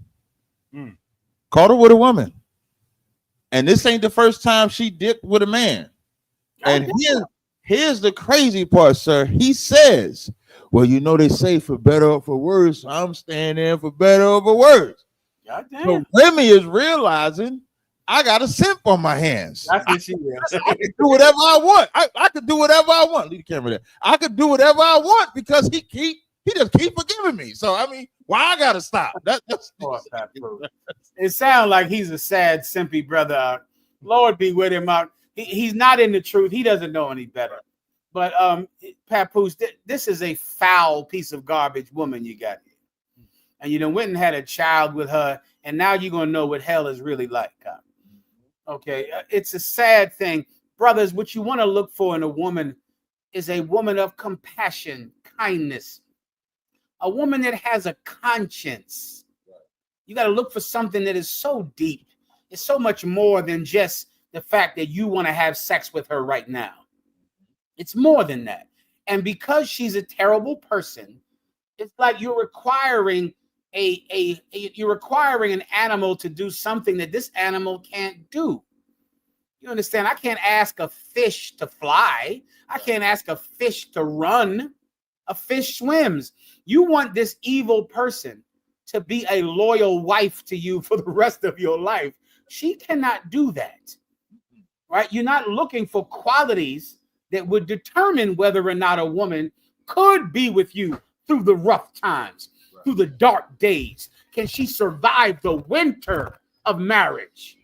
You're not even looking at that because why? I guess you want her because of her butt or because she's a rapper. I don't know what the hell you're talking about. As if good and decent women don't have butts. They all got them.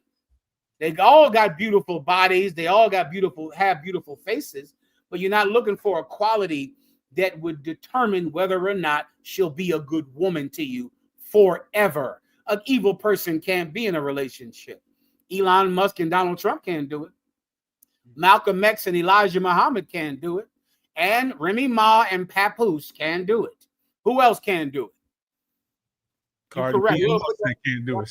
Up there was correct. Slaggy, sir. Your brother put a precept on the screen.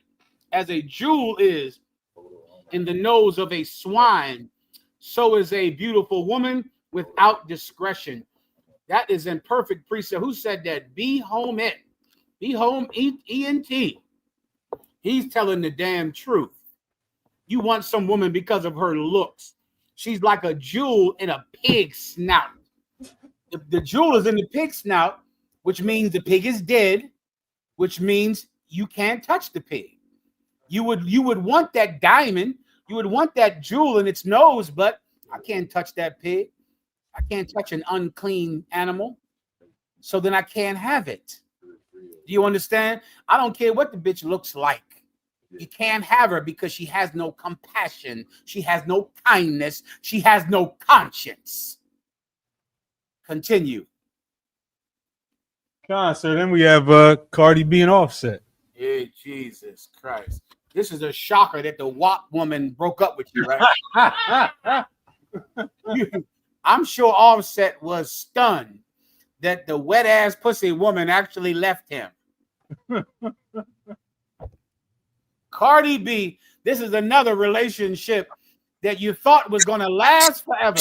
You thought these two kids were going to make it, didn't you? You thought they was going to make it. Cardi B and Offset. Meanwhile, somebody tell me what happened with Cardi B and Offset. Who knows about it? Sir. So she basically she left him because she he was so-called cheating on her, and she got with Stephon Diggs, who immediately we see social media posts like this one here. He's on a boat surrounded by women pulling out cocaine for the women. Oh, so wait a minute. This is the guy she left Offset for. This cat right here. Sir. Okay, and that's Stephon Diggs, the football player. Sir. And so she left Offset because he cheated on her. And her new boyfriend is, of course, having sex with everybody he can on a boat. Sir. Yeah, this is so common a story out. And let me give you the thing that women won't tell you. Are you listening carefully, young brothers? Listen carefully. Okay, are you there, Ephraim? Yes, sir. Okay, a woman likes the kind of man that will cheat on her. She's attracted to that.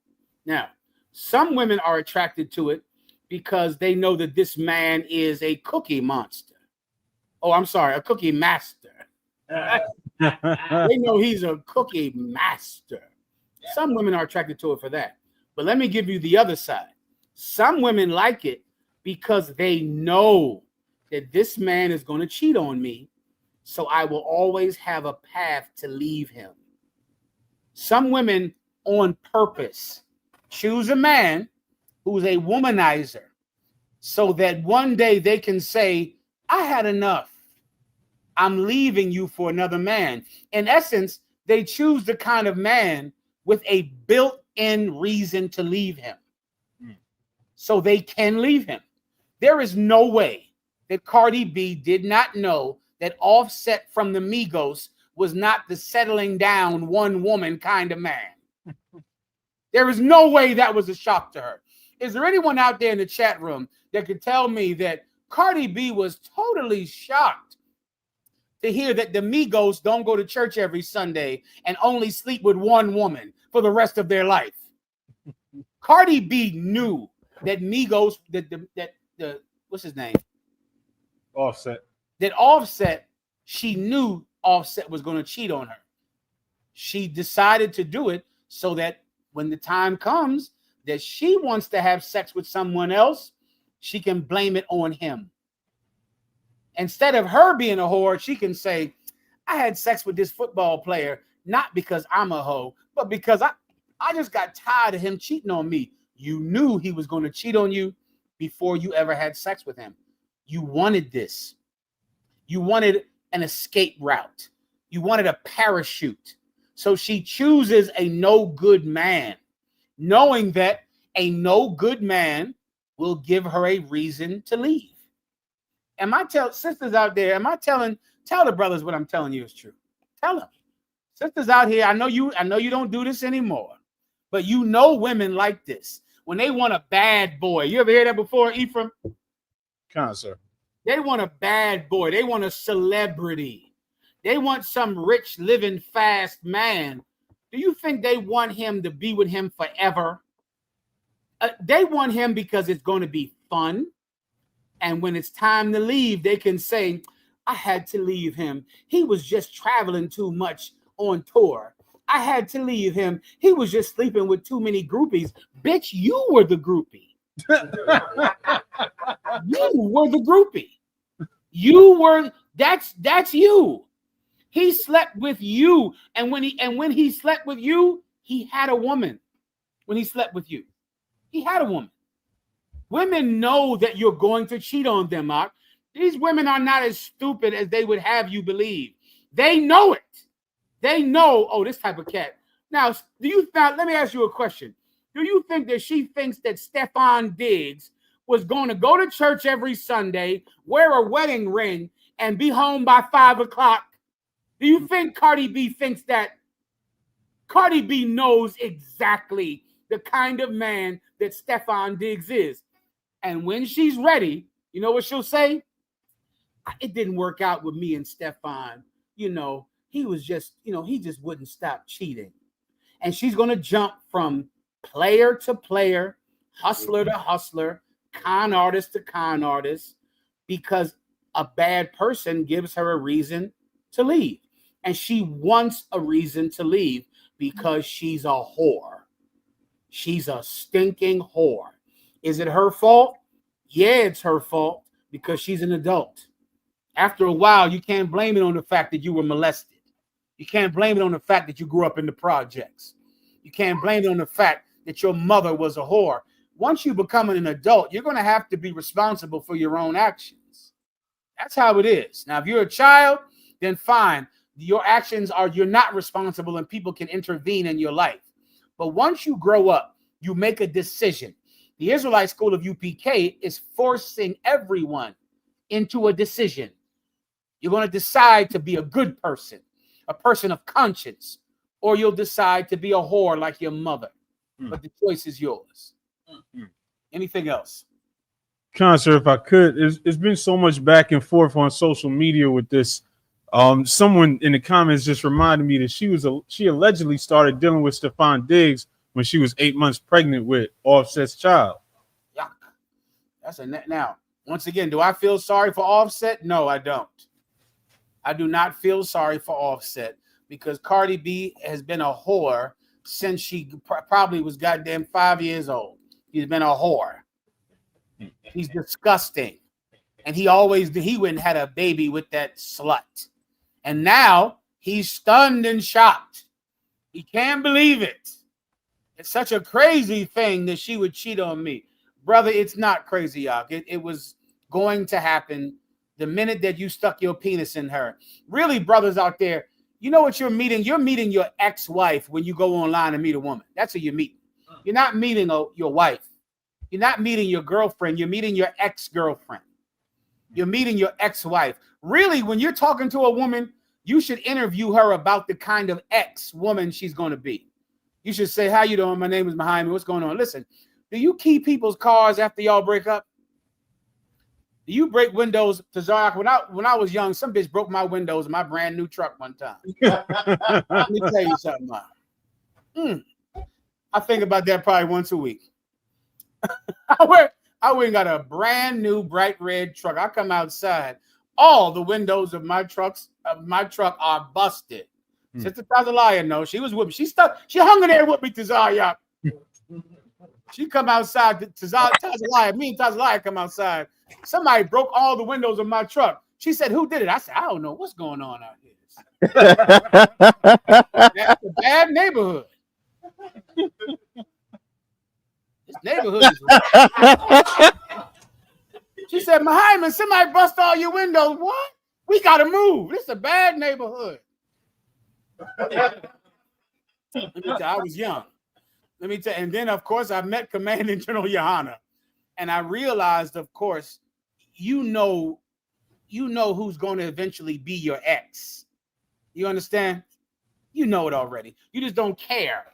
You don't care that she's going to be your ex because you're so busy on being a lustful pig. You deserve for your windows to get bust out your car. You deserve to get the HIV you're going to get. You deserve the chlamydia, the clap, the gonorrhea. You got it coming. You deserve the embarrassment that you're going to get on social media. You're going to be embarrassed on social media. You have it coming, young brother. You have it coming. You better make a better decision. You better choose a woman of conscience. You better choose a woman of compassion. I pray you understand, even though I know you don't. All right. So now what else do you have here? Well, the last thing on that one is and Captain Zariak was just saying we're not sure if this picture was valid, but a picture started going around claiming that Cardi B had the child's hair done just like Stephon Diggs' hair, and Offset started reacting to that online. Oh, Offset up. Offset. K-Pen now, Offset. Sir, if I could. Go ahead. So Offset first said, now when somebody died for playing with my son, then call me to crash out. Then he said, I don't care how I look. Holding with my kid. Let me see the hair. Oh, Offset, you about to know. Them Christians is thinking that hell is someplace underground. Ask Offset where hell is. He know. Offset is about to find out where hell is. He's going to know hell is not a place underground. Hell is in a mansion in Miami. That's where hell is. He's going to know it now. Yeah, now, Offset had a baby with a whore, Rock, and that baby means nothing to Cardi B. Nothing. That baby is a tool to hurt Offset. That's it. That baby is just like those babies that broad that Future had all those kids with. I forget his name. Future, the rapper, had kids had kids with some hoe. She go and give the hoe to every football player that crawls in her bed. It's a terrible decision, young brothers. You're like Elon Musk and Donald Trump. You're like Malcolm X and Elijah Muhammad. You're the same. You're evil people that are trying to do a good thing. It can't be done. You're evil people trying to have a good relationship. It cannot be done. Good people have good marriages. Good people have good organizations. Good people have good friendships. Don't you know Jesus Christ said this, that an evil tree cannot bring forth good fruit, and a good tree cannot bring forth evil fruit. That's how it is. You find a good person, and it takes time to know who's a good person. If you think they're good because they go to church, you're about to know where hell is, because you're going to marry some woman that's a staunch Christian, and that staunch Christian is going to act like she's Cardi B. She's going to act like every other whore you've ever met, because going to church is a sign that she does not have a conscience, that she does not have compassion, that she does not have kindness in her heart. You know how I know that? Brian McKnight. Brian McKnight. Somebody needs to explain the Brian McKnight story to me, because a brother sent me some video of Brian McKnight. I'm trying to understand it. I still don't understand. I'm going to try to describe it. Then you take over. Brian McKnight had a son with a woman. The marriage broke up. Then somehow the son hates him, which is the normal way. It seems like maybe the mother might have turned the son against Brian McKnight. That absolutely happens. That's not Brian McKnight's fault. But then the son got cancer. The son got cancer, and the son wanted Brian McKnight to come see him. And he wanted to have a relationship with Brian McKnight. But then Brian McKnight said, I can't come see you. I don't want to see you. And then the son on his cancer deathbed said, well, Dad, I don't want to die, and you never told me that you love me because I have cancer. Brian McKnight said, and I quote, I can't arbitrarily just tell you that I love you because I can't have you in my life, And and Brian McKnight refused to tell his dying son that he loved him. Then the son died.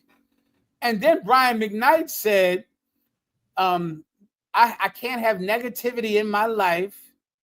And whosoever does not honor thy mother and father, and thy days shall be long upon the earth. I said, well, God damn. I mean, Brian McKnight, you can't cross him up. Listen, I thought I was an ice cold Judite, man. I thought I was an ice cold, unforgiving Judite. Brian McKnight, you cannot cross him, brother. Yikes. Did someone notice? Do you have the video of Brian McKnight in his car? Some brother sent me a video. He was in his car talking about his dead son like that's what he get. Damn. Woo, you can't cross these Christians.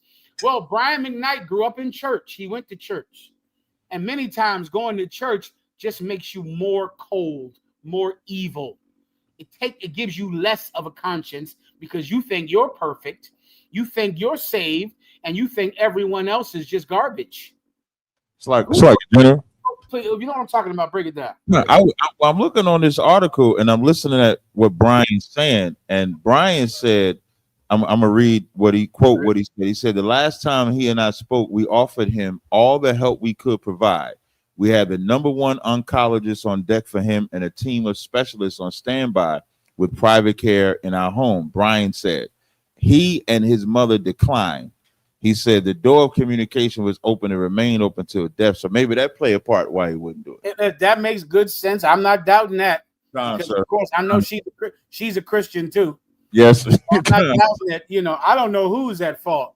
The part the brother sent me is when he said, I can't tell you that I love you, and honor thy mother and father, so thy days shall be long upon the earth. I don't know who's wrong. They all go to church. I just count them all firewood. That's it. I don't know what the hell's going on. The point I'm trying to make is simply going to church doesn't mean you're going to find a good woman because she goes to church. Because people that go to church will do things like Brian McKnight's wife did, ex-wife did, or what Brian McKnight did, depending on whoever was wrong in that situation. You'll no say. I just don't know. Everybody gets it, right? I might have the video, sir. Let me see that. Go ahead. This looks a little right. Go ahead. So all day, I said to myself I wasn't going to post that about Brian this. McKnight? And as the day wore on, I think that's so this is that's Brian McKnight's brother. When I was looking it up, Brian McKnight was mad at his brother and them for including themselves in it. So I don't know if that's Brian. That's not Brian McKnight. That's not the one I saw. The one not Brian McKnight. Say again? Yeah, that was his brother Salaki. Okay. The one I saw was him smiling, and he had a weird it was like weird the way he was acting in the video, like smiling, even though this kid just died. Now, maybe he hates the kid. I don't know if he thinks he's justified. I don't know. I don't know what these Christians are doing out here. I tell you what, though, I'd stay away from evil people. I wouldn't be trying to marry them. I wouldn't get involved in their life. I wouldn't have sex with them. And if you don't have sex with them, then you can't get them pregnant. That's it. You won't get them pregnant if you don't have sex with them. I hope you understand that. Anything else? So then, of course, we have the DDG and Halle Bailey situation. Now, this one I don't know a damn thing about, so somebody break it down. So they've been together for a while. They have the kid together, and recently it's first she came out with allegations that he was abusive to her, that she was seeking a restraining order. Now, who is DDG famous? He's a streamer, sir. Meaning, what does that mean? He's like Casanat, sir. Oh, okay. So he plays video games online? Basically, he just streams and. Why is that so funny?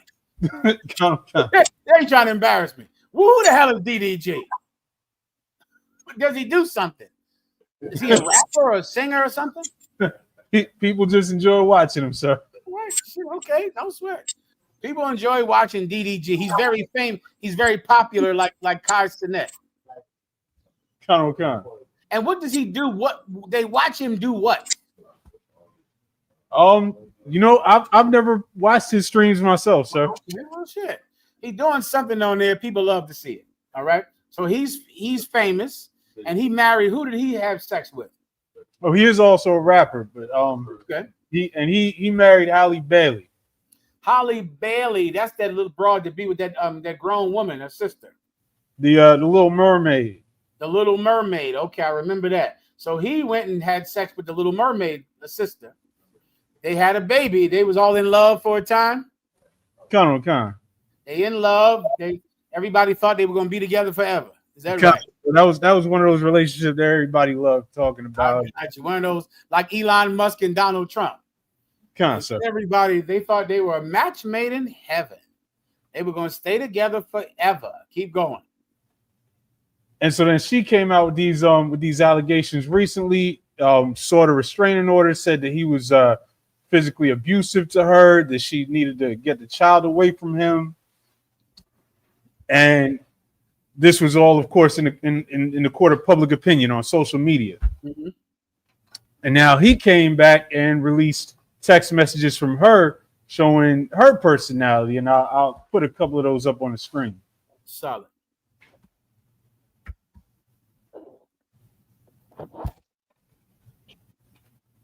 And so this is how he was texting him. After that, we'll close out. We'll just give me that Elon Musk standing behind Donald Trump's desk high as hell. Okay. With that one. Go ahead. Now, what am I seeing here? So this is how she's texting him. All of these texts are from her, one after the other. Mm-hmm. And what is she saying? What's all this about? She's saying, I just found out you slept with Lala in Mexico. I'm going to kill myself tonight. My son will not be around for it. I hate you forever. You can have him and let her be his mom. I hate this life. You hate me and want me to die. And so the first thing that the people started coming to her defense saying that this was all postpartum, but then released the dates of these, and it was both before and after she had the child. Well, let me tell you about that sister seemed like she got some emotional problems on. She seems like she has some emotional problems. Seems like she went and had a baby with some cat that just sits on the internet and God knows does whatever he does. It sounds like she made a poor choice in having sex with this man. And now, of course, she's about to kill her damn self because she made a poor choice. It matters. The type of person that you bring into your life matters. The type of person that you have in your organization, it matters. You have to care about something of quality, And in the Israelite School of UPK, we can teach you what that quality is. You can't make poor decisions like Donald Trump does. Show me who Donald Trump chose to run the government. Let me show you this cat here. If you ever wonder, do we need revolution in the Black and Hispanic community? Just look at the fact that Donald Trump chose Elon Musk to be in charge of every federal agency to determine whether or not that federal agency was financially responsible. This man here, look at him. Play the video. If I could, real quick, the comments reminded me that he was famous as a rapper first. He was a solid rapper, but okay. Well, you might not want to choose a man based on his raps. That's probably not a good idea, sweet baby. Go ahead. Okay. Because we have the right to make grants. We're not going to make any grants like that. Very nice. I think Colombia wants. Oh, he played a little bit, so you can see the Donald the Trump. problem. They've acted very well, and there are other institutions too that are acting. But Harvard's trying to be a big shot, and all that our country is given $5 billion Donald Trump plus chose to Harvard over a short period. 1 second, Levi. I'm 1 second out. Donald Trump chose him to be in charge of every federal agency, audit every federal agency. Elon Musk, when he was in charge of Doge, he sent a letter to the Pentagon and told them by Wednesday, 5 p.m., give me a letter telling me what you did this week. If you don't give me this letter, I will take it as your resignation. He sent this to 4-star generals. He sent this to colonels. He sent this to everyone in the Pentagon. And they all had to give him a letter stating, well, I went out and I got coffee. I went out and I bombed this country. I went out and I invaded this. They had to give him a list of what they did. The Pentagon employs 3 million people. 3 million people. This is who Donald Trump chose to run your life. Right now, there are people starving in Haiti because Elon Musk said they're not allowed to have the food. He cut off millions and billions of dollars in U.S. aid to countries like Haiti, Venezuela, Guatemala, who are starving to death because Donald Trump chose a drug addict to put him in charge of the government. And all the while, put me up on the big screen up, and all the while you're thinking Elon Musk is in charge because he's smart, because he's a good businessman. When meanwhile, the only reason he was in charge is because he paid off Donald Trump. And now babies are going to starve to death. And children are not going to get medicine because Donald Trump is not fit to be president. He should have never been in charge in the first place. And the only reason he won is because he hated Hispanics. Now you know. He didn't win because he's a good businessman. Donald Trump is a terrible businessman. Everything he touches goes bankrupt. He's a terrible businessman. Now you know Elon Musk is not smart. He's a drug addict. He's a stinking drug addict. And now children all over the world are not going to get food. American citizens are not going to get health care because Elon Musk said they couldn't have it. When the only reason he was in that position is because an evil man chose another evil man. That's why good men need to run this planet.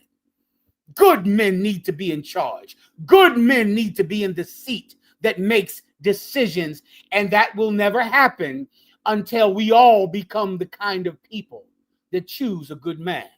Until we all become good people. That's what Commanding General Yohana is trying to do. Once enough of us are good people, then those good people will decide who rules the world. We'll decide who gets aid. We'll decide whether or not children eat. We'll be in the seat of compassion, and we will use that compassion to save lives. Right now, evil men are in charge, and they choose other evil men. Be a good person, Akim. Be a good person, Akwath. I pray you understand. Was there anything else?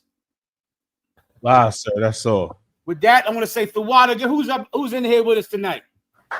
You got Trinidad with us? Say Thawada to Trinidad, man. Let me say Thawada to Montreal. Let me say Thawada to Atlanta, Georgia. Give him a hand. I see you, Atlanta, Chi-Town. Good to see you, Chi-Town, man. We're going to get it on, man. Thawada for Commander General Yohana. We're going to rock it out tonight. If you need my help, y'all my man. Y'all my man. That's all, Akim. All right, with that, shalom, brothers. Most High in Christ. Clap it up for the class.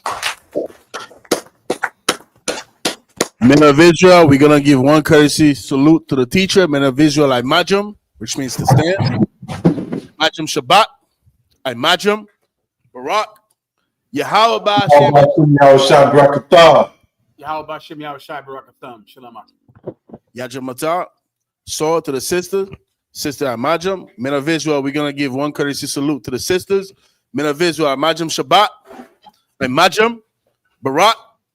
Yahweh Shema.